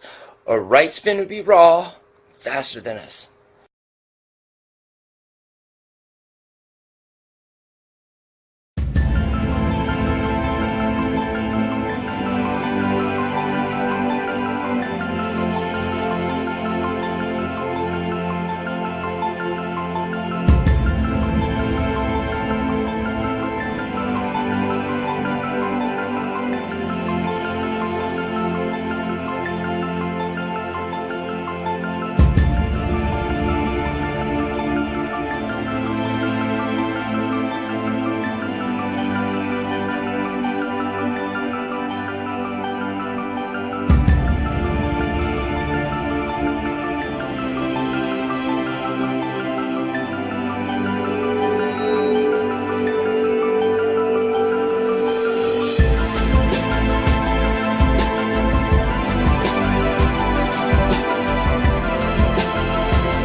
Okay, and I'm about to show you a slideshow I did a while back on ancient ruins and the structure, the buildings, and the civilizations. And I just want you to take a look at the little fractal energy, the sizes of these little bends that go into these ancient buildings.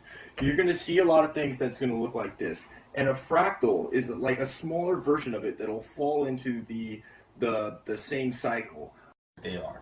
A phi ratio in the wavelengths and energy and spin is actually drawn in each one of these buildings, these structures. And it's encrypted in the art, so we're looking at the art and we totally are oblivious to actually the fact of why it's shaped that way and what it's doing. You know, I want you to look at this shape right here. And imagine this continuing through like a circle. We have two smaller circles inside of it. Sorry about that, that's really awesome. Okay, and now I want you to think about music and how these things octave up. So if we had our, let's say, an entire octave right here, and we're just going to use hertz. And in this octave, you can start them wherever you want. You know, there's ideal ones that harmonicize with other things around us, and they're more important. We'll get into that later, but just for this reason, I'm going to be real simple.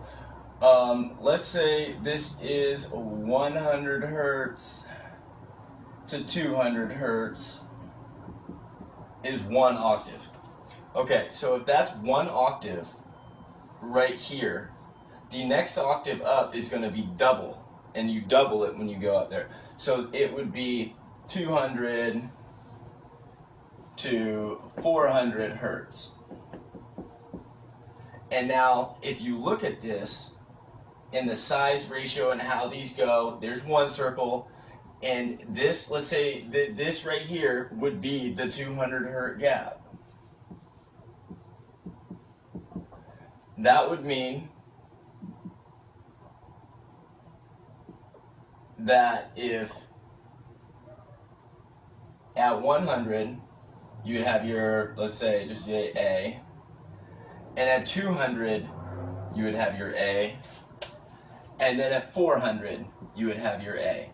So when you hear something like, you know, 432 or you know, wherever they're fitting in this harmonic scale, it gets bumped up. You can fractal it up and you can fractal it down, and fractaling is like a smaller version of it. So if we had this bigger circle that's twice the diameter of the smaller one, you would have these waves, and it would go. And so yes, we would hit this one on the up, this one be going down, but it would be the next group of them. So I have some other stuff. We're going to work on this when we get to the electromagnetic side of it.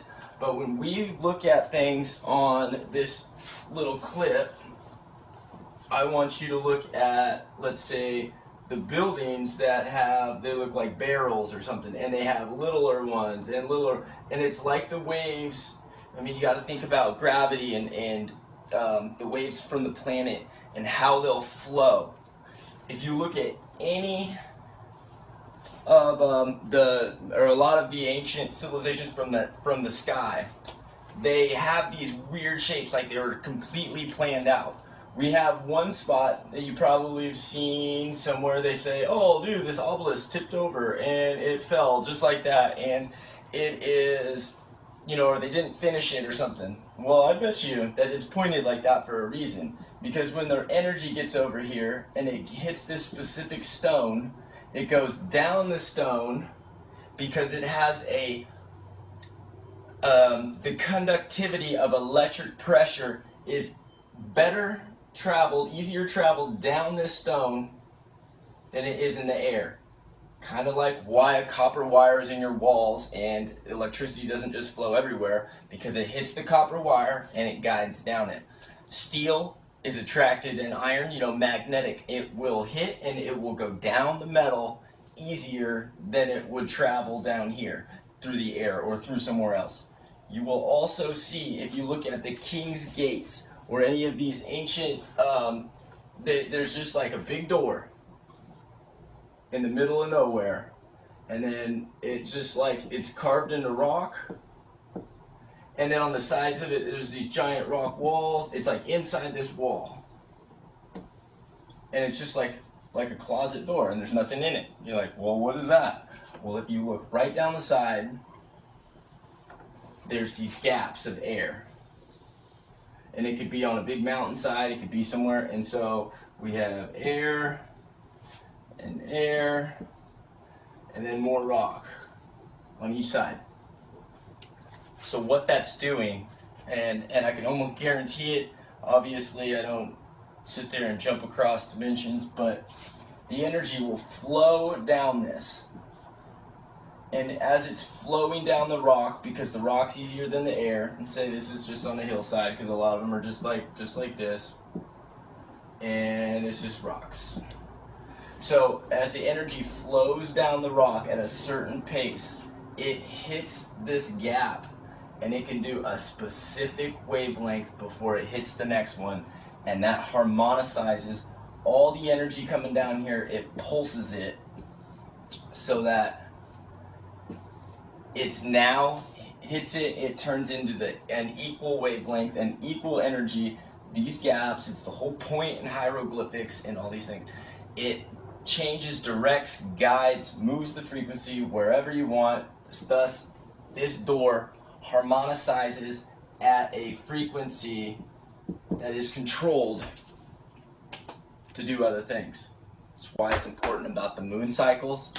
That's why, because the sun and the moon will work together to cause positive, negative, all those energies that you're worried about, or that you think that are in the world, or air. When we get little amulets around our chest, it's the type of metal it is, it's the material, it's the way it beats, and this is why the ancients worried about the moon cycles.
that we have cycles that go down here, and then we have a bigger one that might come meet at this point, and some come over here and they meet here. Well, these are going to have common denominators in lengths, and some of these lengths are harmonicizing with things like the size of the planet or the time of the day, and where they all come together and they meet, there's like a little node right there where we can basically go through a certain wavelength and reach the next, you know, and jump over, and your increase in energy and positive vibrations and those things is big right there. So some of these, they're going to be real subtle. It's probably something you would look over and never notice without being told. I'm going to throw some little arrows in there so you'll know what I'm talking about. Now you'll have some structures like, you know, they might have 3 of these little towers like this, and then the one below it might be, you know, quite a bit bigger, and it will be exactly the height right there. This height will equal, say, that height, or it'll be a direct fractal octave where it can be 50% of it and down. Now,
Polar shifts are directly related to the magnetics of the planet as well. Planetary magnetics are supposed to look like this, but the reality is much different. Our magnetics have been weakening over the last 500 years or so, and today, they look a little more like this. Science realizes that all of our memories are connected through cells in our brains as well as fields around our heads. What is not entirely understood by science yet, at least not directly, is the connection our memories have with the planet itself. We've discussed this before. The magnetics of the Earth affect how we think and act. Welcome, good people of the internet.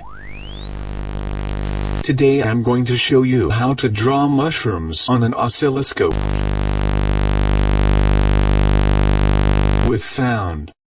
We're gonna use our left audio channel for horizontal deflection, and our right audio channel for vertical deflection. Now first we need a sine wave on our horizontal deflection channel, and a cosine wave on our vertical deflection channel. Together they add up to a beautiful circle.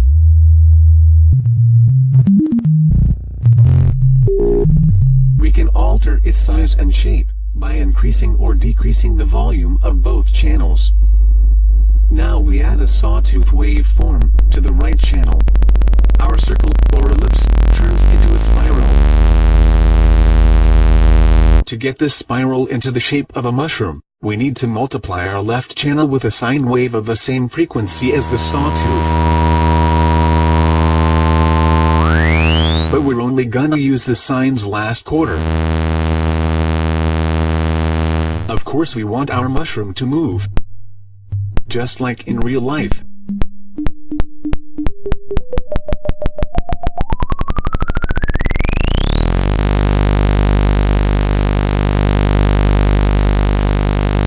That's why we now add another sawtooth multiplied with a cosine wave of a slightly different frequency to our left channel.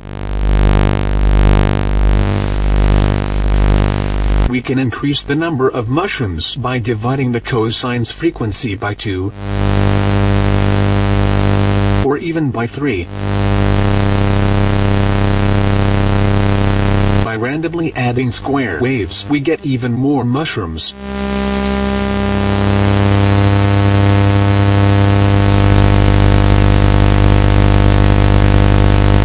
In fact, we can plant an entire field.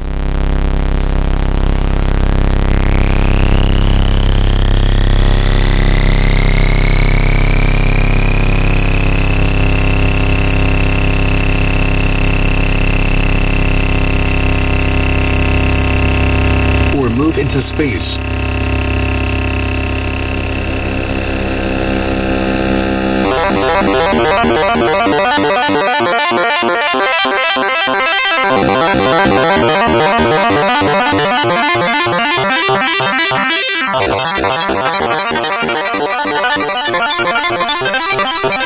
But no matter how far you go, always remember to let there be love.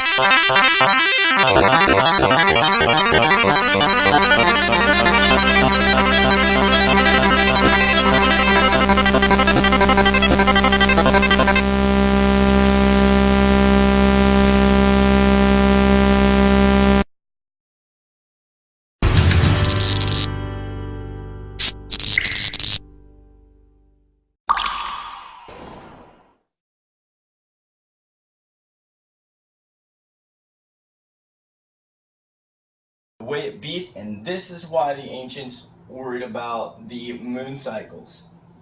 I mean, Stonehenge, any of them. So there's the moon.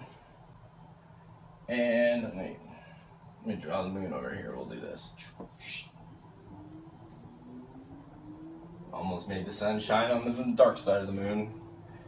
And here's the sun. And as these rays go this way, let's say like this, they hit the moon and they bounce back. And then when these waves go like this, these waves that are bouncing back are chopping these up. And it's sending a different frequency depending on the moon. The different sides of the energy, or different sides of a sphere. If this is a sphere and you had our source coming down to it, there's different sides that give different energy. Where on the opposite side right here, you have like a negative green, they say, negative gold. They have these, it's an inverted kind of thing, where this thing is sending out its energy now.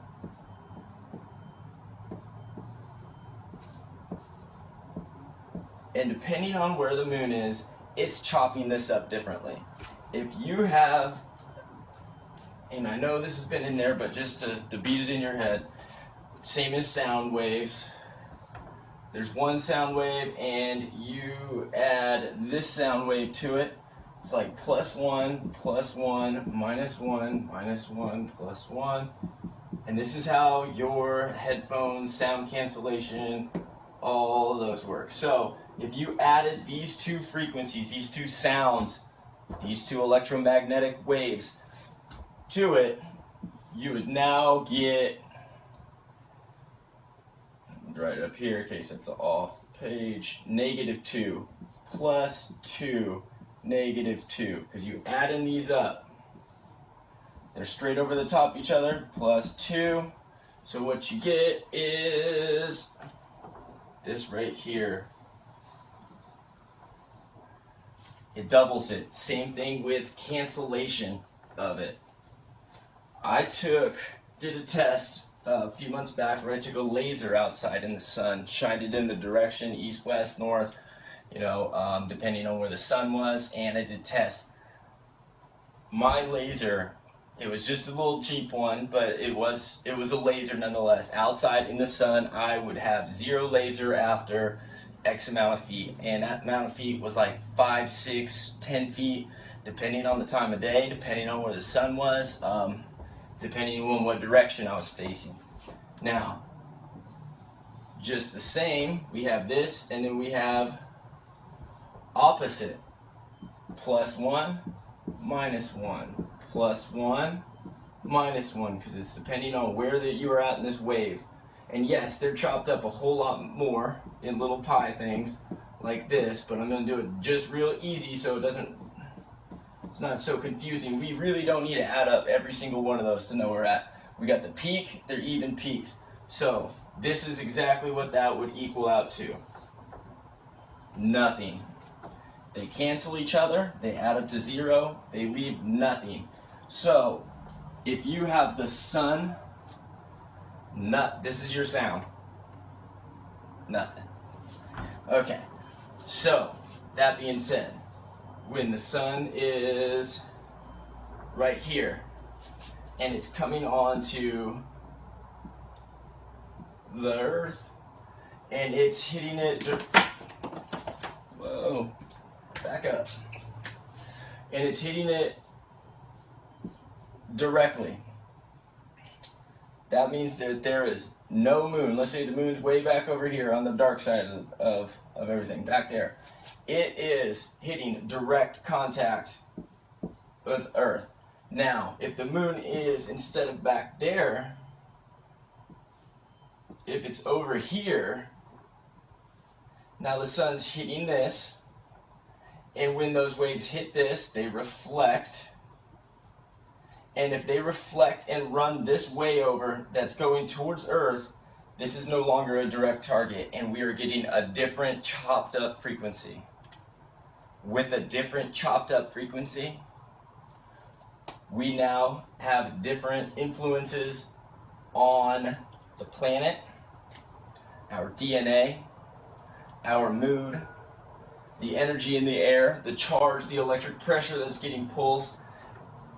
Just like if you took your wall outlets and you changed the frequency a little bit and chopped it up. Well, if you changed the cell phone tower signal a little bit and chopped it up, what do you think would happen?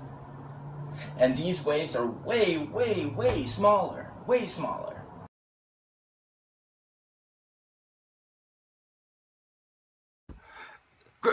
Grandma, guess what? Hey, I've been meaning to tell you, you know, you called me crazy for putting that thing on Facebook, the thing with the spiral.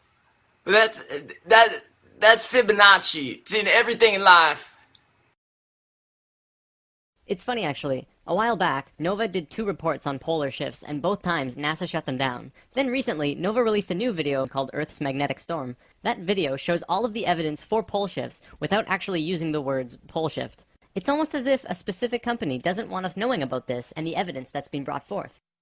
Polar shifts are directly related to the magnetics of the planet as well. Planetary magnetics are supposed to look like this, but the reality is much different. Our magnetics have been weakening over the last 500 years or so, and today, they look a little more like this.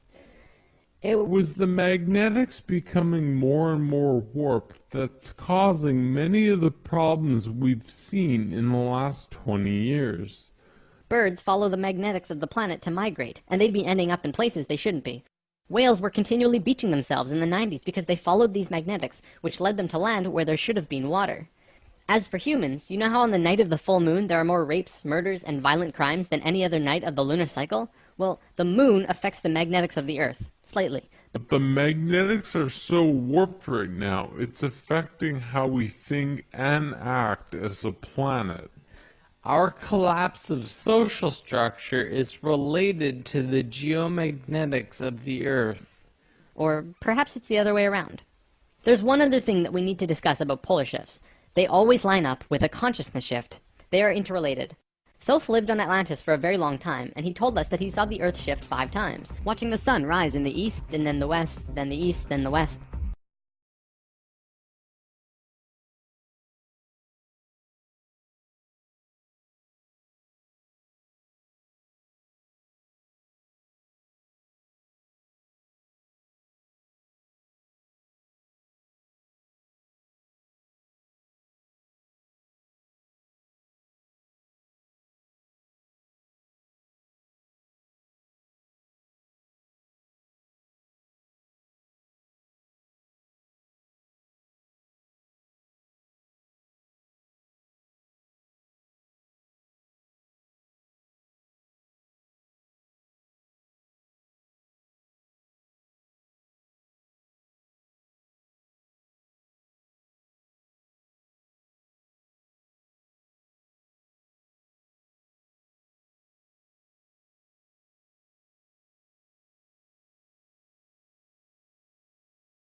Perhaps you've heard of the 100th monkey experiment. Over a span of 30 years, scientists were researching a species of monkey called Macaca fuscata on an island in Japan. They were providing the monkeys with sweet potatoes by dropping them in the sand. The monkeys liked sweet potatoes, but they didn't like the sand and dirt so much. A few monkey children figured out that they could wash their sweet potatoes, and some of them taught the technique to their parents. Only a few of the adult monkeys did this though. This went on for some time, until one day, the monkeys who actually knew the technique hit critical mass. And bingo! The technique started spreading faster than it did before. Monkeys started learning it really easily, across all of the Japanese islands nearby, as well as on the mainland. They knew that there had to be something that wasn't yet understood about how a species is connected to itself. So, what did we do? We tried it on humans. Our research team made a picture out of human faces. About 100 faces hidden within a single picture, but at first glance, you could only see about 6 or 7. They did several surveys with a few hundred people in Australia and said, alright, find the faces. Most people could only pick out 6, 7, 8, 9 or so, not many more. After that, the research team went to Britain and aired the picture on a closed cable BBC special that was shown only in England. They showed where all of the faces were, every last one. Half of the research team which stayed in Australia did the experiment again with new subjects, and lo and behold, people were just naturally able to see more faces.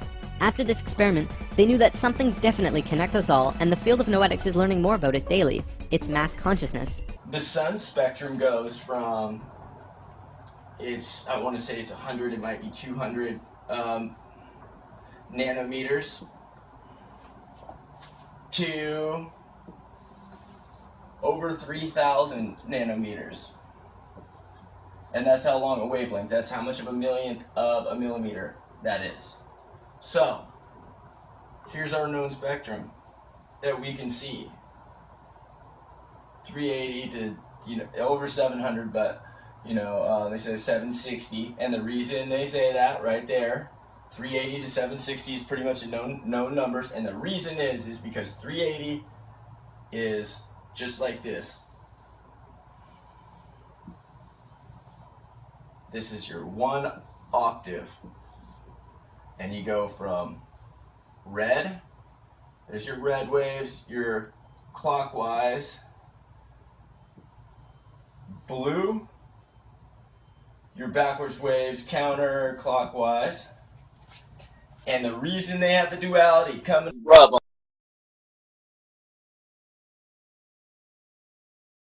on the other one. And now as it passes through you, it's the opposite. Time goes forward and backwards. And going. And it's all about perception, is because this would look clockwise from here.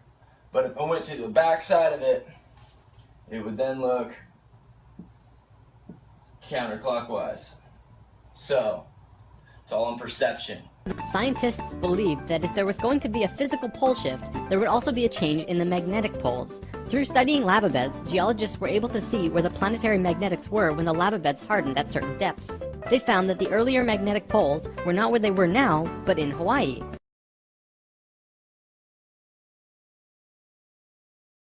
Scientists also learned that polar shifts happen very quickly. In a single day, the magnetics would do a complete flip, or turn 90 degrees. There's that number again. And within 24 hours, the sun would be rising differently than it did the previous day. This shift has happened hundreds of times over the last 100 million years on Earth, but it's speeding up now and happening faster and faster. A whole new viewpoint is beginning to be understood. From space, would this not appear as a pulse? Simultaneously, the electromagnetic and magnetic fields of the Earth collapsed, and all life on the planet went into the Great Void, the 3.5 days of absolute blackness described by many ancient cultures in the world. The Emerald Tablets say that whenever we go through a polar shift, we go through a void space as we change our frequencies for about 3.5 days. This is also in the Troano document, depicted by 3.5 stones painted black. This refers to a time when we go through what science calls the electromagnetic null zone. During the pole shift, a phenomenon takes place where everything just seems to disappear for a certain time. Usually it's between 2 to 4 days, and the last time it was 3.5 days. Here's where it gets interesting. What happens to us does not usually happen to a normal species, because most advanced species will have their Merkabahs handy at the time of the shift. We didn't, due to our little crisis, and we got sucked into the void space without protection. This resulted in us losing our memory.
You know the Matrix when in Keanu Reeves is like bound down dodging bullets?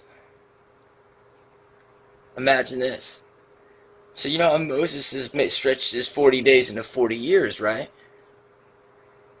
Well, what if he saw 40 days at the speed of 40 years, or vice versa? He could see it coming, 1/365th the speed that it would come. One day, or a year. Those days and years that are said biblically, they're not days and years. They're orbits. They're time frames. It's laid out so perfect. So perfect. Now, just want to throw a couple of these. Now, you see these things. I have this light going on right now so that you could see some of these a little bit different. Just like we could see that goose and the duck, and I'm going to show you. This is a black light. I don't normally look like I glow in the dark, but I want you to see this. So, let's start out with this one. We all know what this is. Okay? It's the Mayan space guy. Okay, he's leaning back, his feet are in the air. You see it, it's in black and white, so we can see these a little better. Okay, there he is. Now, we all know this art. One of the most famous pieces is in Central and South America. Random. I'm just going to randomly fold this up. I want you to tell me, how hard would that be for every time that we fold it, for these little things would line up.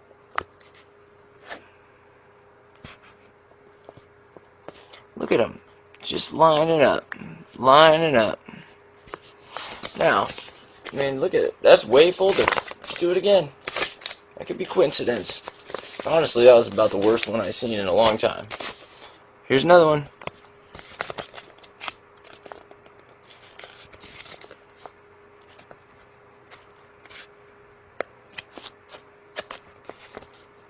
Just line it up like it's meant to go fit in that hole right there.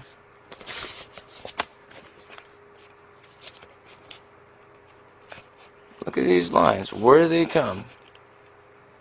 Right there, look. Just so happens, fits right there. Seam right there. Let's do it two ways.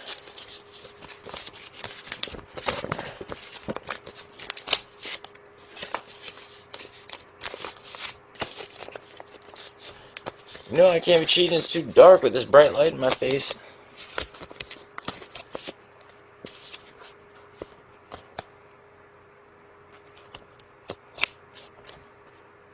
Again. How hard would this be to make those things all line up? Look at that. You would need a supercomputer. This is a chiseled in piece of art in history. There's so much that this world does not understand. Let's tie this into one story with different perceptions. Let's look at it. You know, from the Christian side of things, with time going forward, on the Western scale, 359 days in, we have Christmas. But in the Eastern side, we have the Hindu, the green, the reverse, we have Osiris and then Set, the opposites. And now let's look 359th day from the end of the year, going forward, we end on the visit of Maggie, which symbolizes hunting the sun.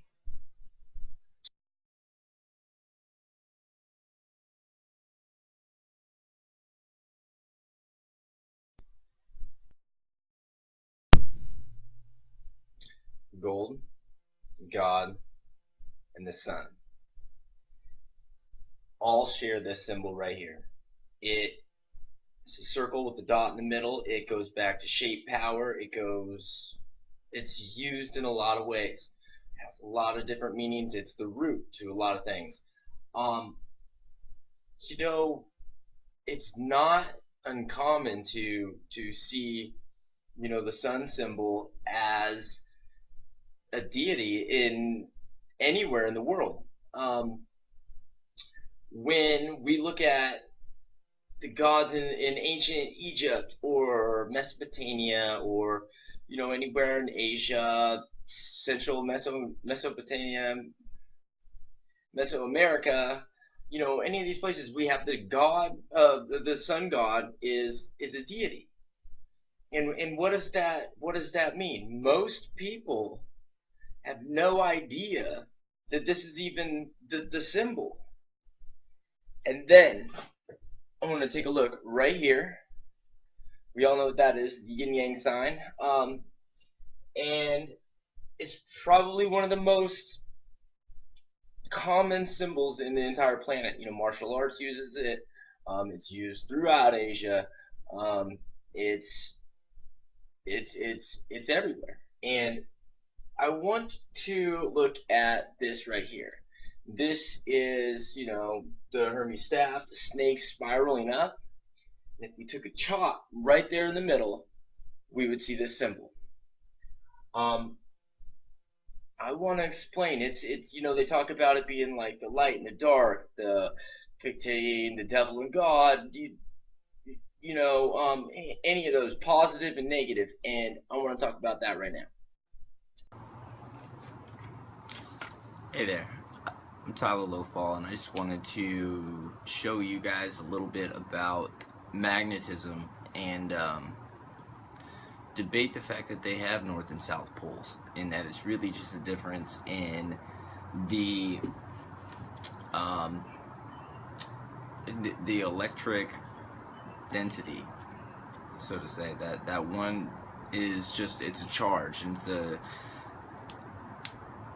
magnetism is the implosion after the electrical charge, and so it all travels kind of like a theory of diffusion, so to say. So what I wanted to show you here was I have strong, you know, neodymium super magnets that, you know, are rather strong, and I have weaker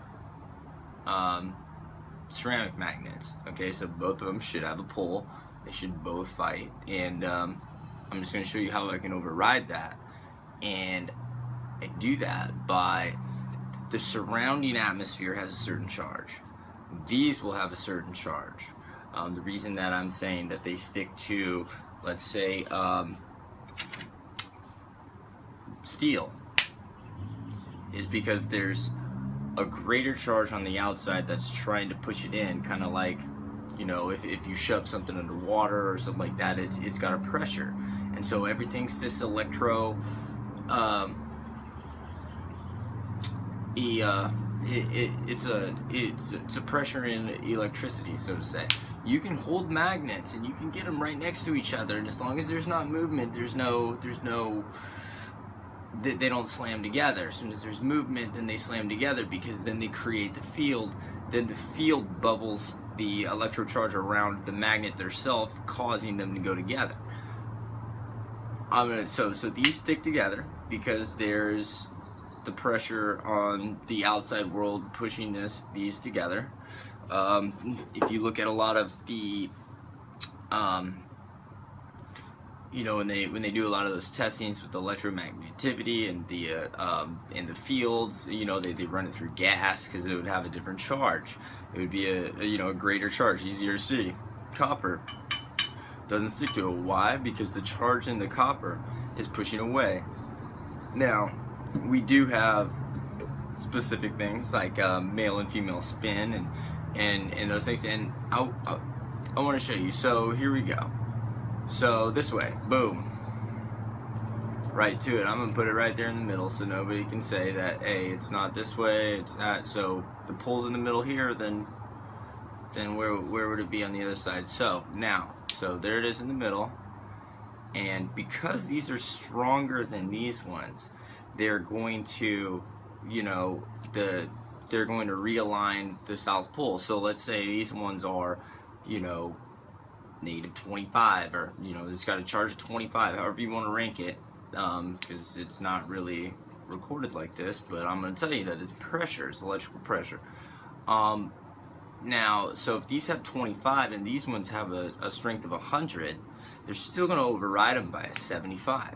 Okay, now obviously when these are moving, they still have the field going around them, so they're still going to fight. So there you go, sticking on this side, and when I pull them off and turn it around, yes, they are, see, it's trying to get away from it, and I'm not saying that it's not going to push away, because they're aligned over here, they're already lined up, but, and there's this field, and so it's hitting it. But watch, when I push them together and get past that, they're now together.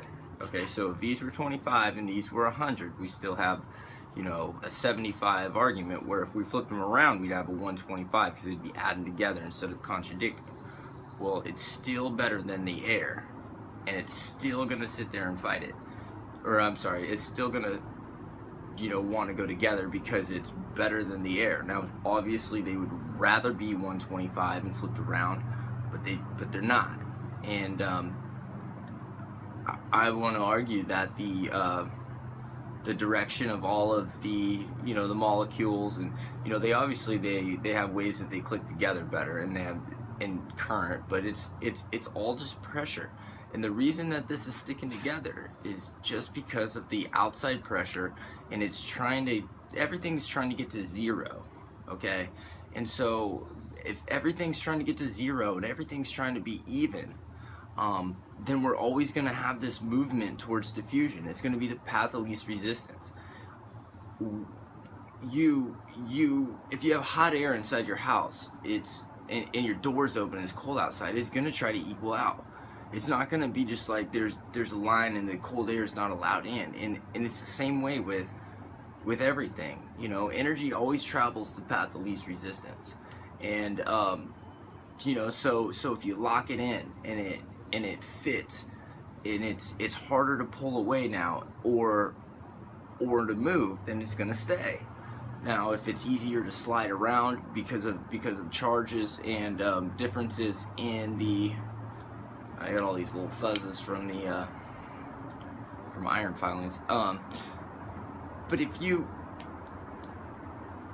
it's easier to stay, it's gonna stay. Why move? It takes more energy to move than it does that. It can get trapped inside something, but it's easier to stay this way. And now we have these male and female elements too, and it's kind of ignored when we look at how the periodic table and all these stuff's set up. Like here, like, yes, it's not gonna stick because of the charge. It's equal to or less than the, to just not stick.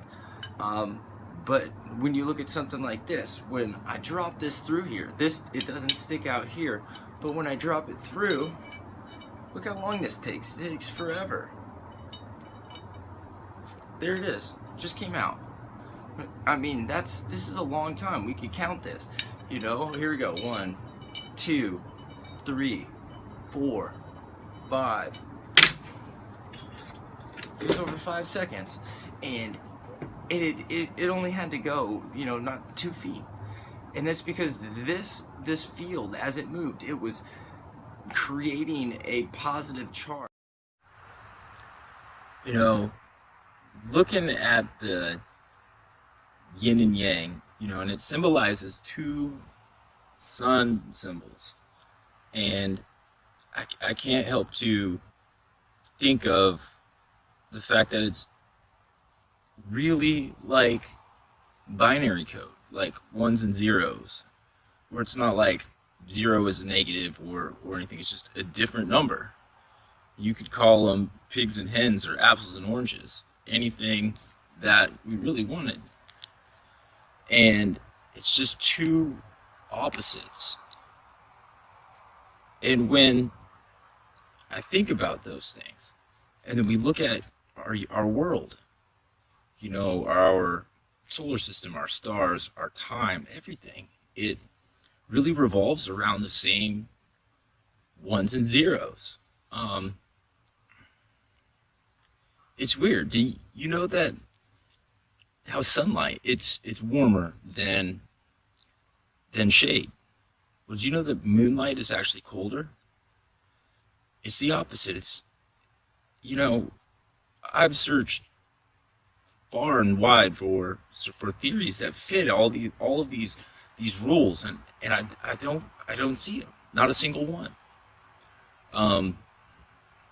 You know, a lot of our understandings that we're taught in school, or that, you know, we go through life learning are wrong. But when you look deep into the definitions and the meanings, there's other meanings that really shine through.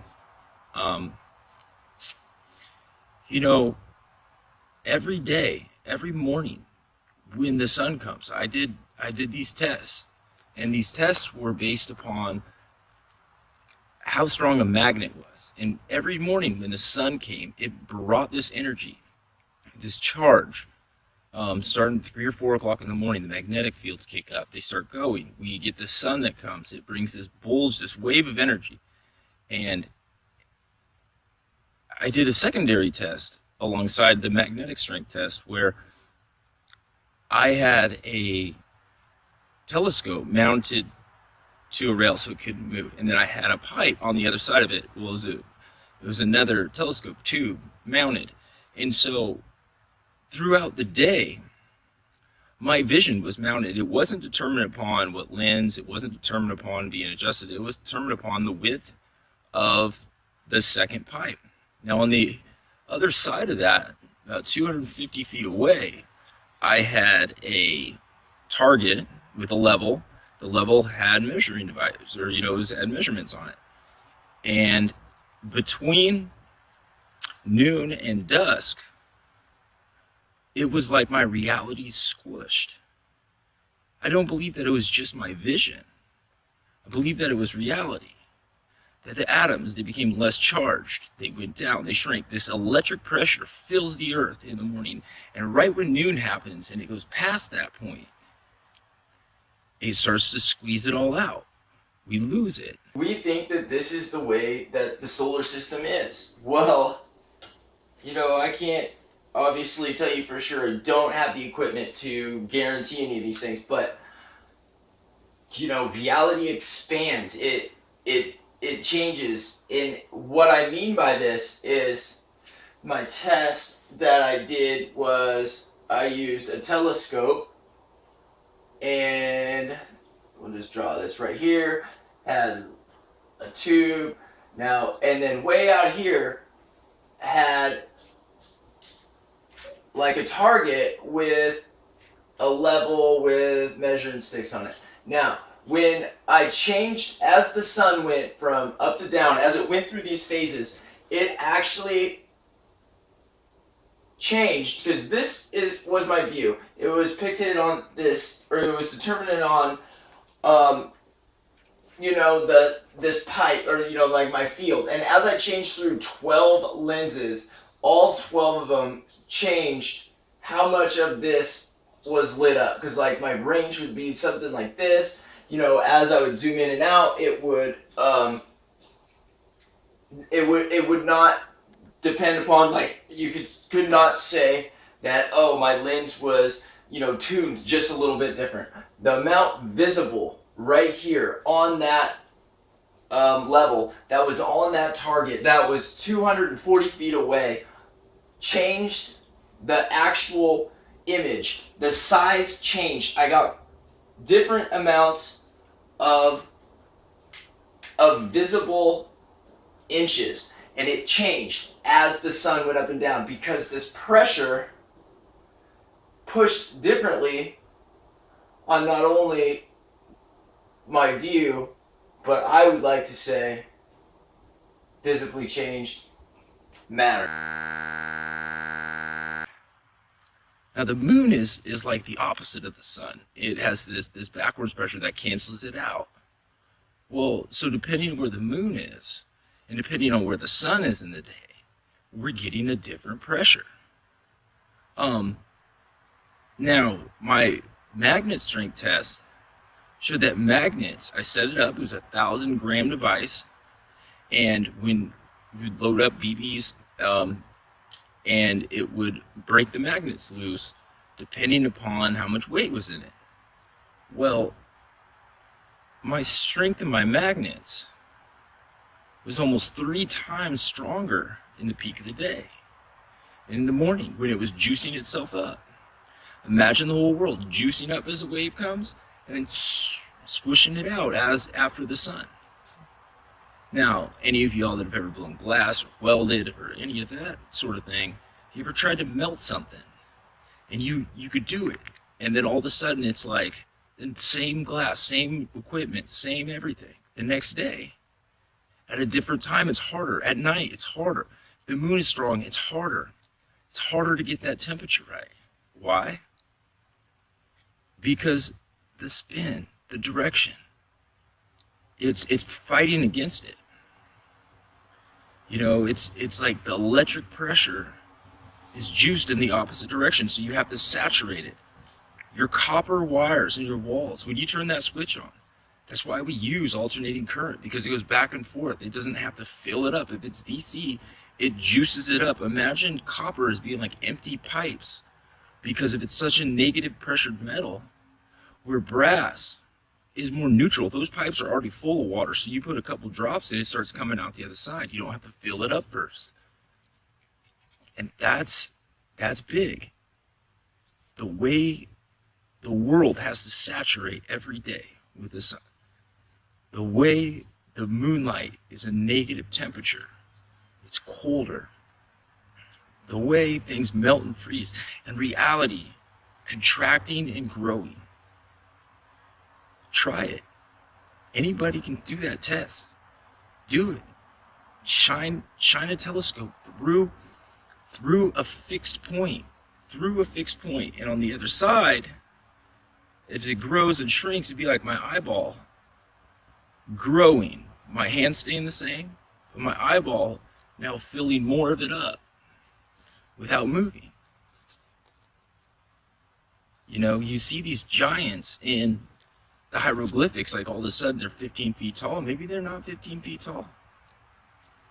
Maybe they're the same size, but we're just seeing it from the next dimension, the next octave, as they perceivably get bigger and smaller. There's days the sun looks way bigger, way brighter. It's not that it's way closer. It's not. What is it? It's that pressure. The positive and negative is probably the most misunderstood portion of this entire yin yang sign as far as I'm concerned. And that's because it's not a positive and a negative, a man and woman, and then woman's the negative. It's, you know, it's a positive and then another positive, but in an opposite direction. You know, I could hit a 400-foot baseball that way, and then turn around and hit a 400-foot baseball that way, and they would be opposites. And they wouldn't be a negative of each other. It would be, you know, and no more negative than green is to red or blue is to red, and it's just like separate. And now think of this as the energy. Gold God, the sun. We already went over the gold. We went over, you know, the magnetic, conductive, the opposite forces there. Gold, devil. And necessarily the devil could be God, switch the other way if you are looking the other way. So now, we cut this right in the middle, boom, and we have this. I'm in the yin yang, black and red, and the snakes, black and red. Now, what that's showing is one going this way, one going this way, and it's a cut mark, whether it's pushing the energy out, so it's like increasing, or it's pushing it out this way. And so at any point you do have the same thing, the yin yang symbol, right there if you cut a little piece of that pie. But it's going to matter if the pressure, this electric pressure, is going this way or it's going that way, is going to break this down. Now, try to imagine this. Imagine pushing on something, and you go to push on it, but you got nothing holding you back. If you're floating in space and you go to try to push on something, you're going to like go, and you're going to float away because you got nothing to push against you. That's why there's two of them. You can only be as strong as the weakest link. If the black was real strong and the red was weak, and the black would go start running, and it would just truck over the red, it would have nothing to push off of, and so it would be weak. It wouldn't have that energy. It's a balance. And so if in order for black to get stronger, it would have to, it would have to wait for red to catch up or do it. So stop running his head through the mud. Stop being chaotic in life. This is it. This is real energy. This is how it works.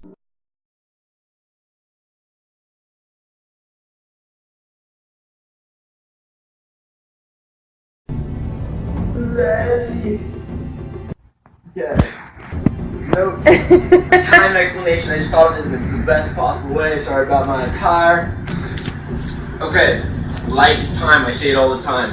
And now, when something spins, let's go over here. This is Earth, right? And 7.49 is our planetary beat. You can say 7.83, whatever it is. That's when you add several other ones that change. The Schumann resonance changes. The sidereal resonance is the time at the speed of light, 186,400 miles per second, the 24,901 miles at the equator. Light will go around the Earth 7.49 times per second. That is why we have that planetary beat. That's the harmonics of the planet, the beat. Every bit of DNA, every cell, everything has to have that beat. Without that beat, it does not live. No immune system, no nothing. Okay, so that beat, speed of light. So if it goes around one time on Earth and the same amount of time that it goes around 0.2 ways around Mars, well, the time difference is going to be 5 to 1. That's how they're going to perceive time. So our time, we're on a different, right here, let's say, there's the frequency of the light. As it would get further out, away from the sun, it would disperse out. Okay, so where Earth was, this thing, when it kept going out, it would be way, way bigger than Mars. Okay? So because it goes out, it is more dense right here, so it squishes time. So in this little amount right here, you have more photons spinning around things. Thus, our neighbors have more time than out there. Time would slow down as we went out there. It would have less pressure. That pressure is going to control it. Now, let's look at this real quick. Time can be like my eraser. I normally use my hand, but I broke it. And I had surgery yesterday. Okay, so let's use the body. Okay, so let's say this. We see, everything we see is going to be, erase that egg. Okay. Everything that we see, that we call matter, is spinning one way or the other. The Hindu, all that stuff, they're green because it's a left spin. The right spin, we go for the Ra, those guys. You have Osiris, then you have Set. You have Horus, then you have Amen. You have the Christianity, you have Hindu. It's like this. So here's our people, right? Hey! Okay? And as the right spin, clockwise spin, The moon is a reflection of that. So look at the moon. When this goes this way and it spins this way and it hits it, it mirrors it back in reverse. That's why they call that one, that's why the blue people, the woman, the devil, against, Michael, the sun, you have the opposites there. It's because it's a reflection. Okay, now, when this light right here comes through, okay, this is why, first of all, everything changes on different moons, because this chops it up differently, and this pattern that comes down is the frequency of the planet, and it's affecting our DNA different. It's hitting us different, just like sound cancellation.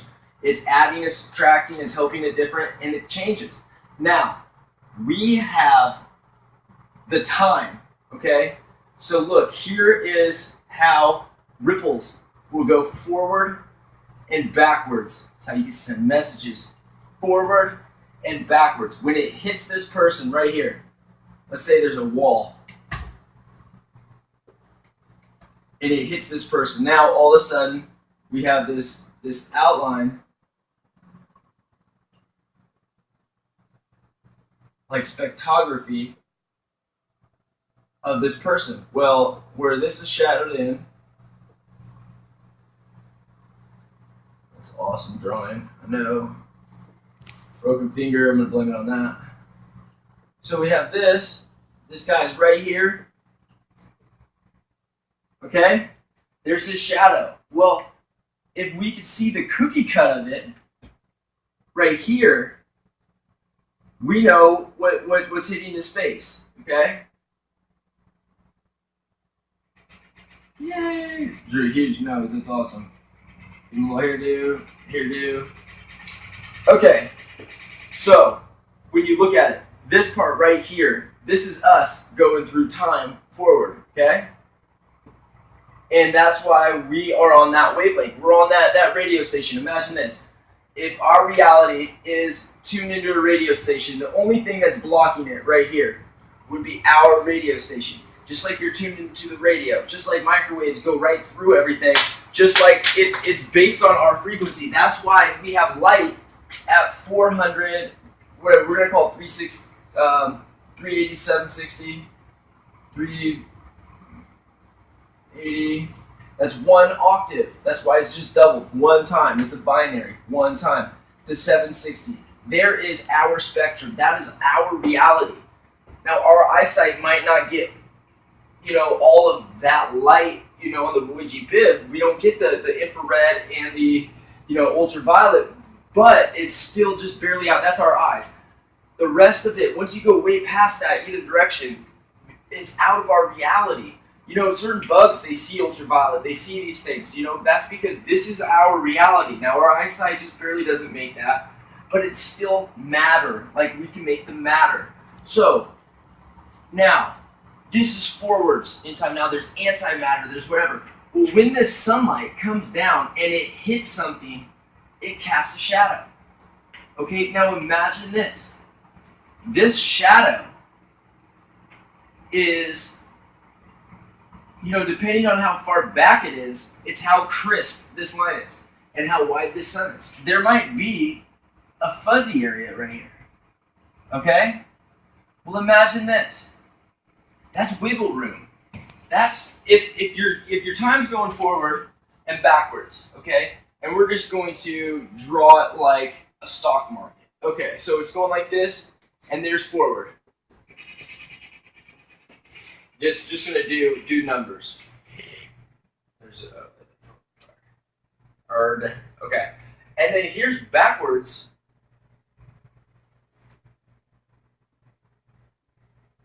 These have to eventually touch together, okay? But right now, there's a space, and the amount of fuzziness is there is how much wiggle room. If I'm over here and I'm way down here, it might be a drastic change to get back down here to line up, because you can't just all of a sudden just be here and then not here and everything just stop. No, it's a reflection. It's the light. Now, as this comes through, it casts this thing. So we know where we're at here, and this anti, time going backwards, is going to have the opposite, the suction. And this, my friends, is my labyrinth. Okay? I've spent 100 hours a week for the last 3 years just studying, straight studying. I was a 4.4 GPA in high school, 4.0 twice in college. And I'm telling you, my perception of today of the world comparative to my last day in college is that of an elementary student to a college grad. And it all becomes so clear once you change your frequency, once you do these things. It's like you just know what to do. You know what to look for. You know, you've heard Mozart say, I don't know, the music just came. Tesla, I just knew. Whatever, however you want to say it. The universe is energy, frequency, and vibrations. And I'm telling you, your brain is 5% metals. This shape is designed like your brain. All of these shapes that I have around my house change the beat of your brain. They change the way we think. It changes your perception. If your brain, the average brain, fires 0.1 to 0.3 volts away, you can connect your thoughts, your neurons, when they fire off 0.1 to 0.3 volts. If you can fire 32 volts, 10 volts, 15 volts, you could reach 10, 15, 32 volts away. If you train with can't tell you all my secrets, but if you train the magnetic field so that when you do a rational thought and it fires off creative at the same time, you're teaching your brain to synchronize with the other side, and it's not like 10% then 10%. It's like 10% squared. Think of it. The labyrinth. We're not killing a minotaur. That's our inner beast. Wake up. Every second of every day, I study to try to figure everything out, to try to present it to people so that they can get it a little bit better. There's got to be some people that get it. There's those that know and those that don't know. And those that don't know that they don't know. Please, there's no way that any single people can do this or look at it. I challenge. Find the smartest person you know. Challenge him to destroy what I'm saying. I bet he can't. And anybody that wants to mess with time, gravity, free energy, I give it to you. I just want to be able to do science for the rest of my life. And I'm ready to give it away. Alright, y'all have a good one. Remember, keep your mind open. You're going to take down every building block that you thought you had. Just like the Bible says, go to a different God with a different set of rules. And it's all about that spin. Everything is based on spin. Even CERN's like 50% of their files based on spin. It's time. FM is time. It's told that by a little duality. When you raise your frequency to a certain point,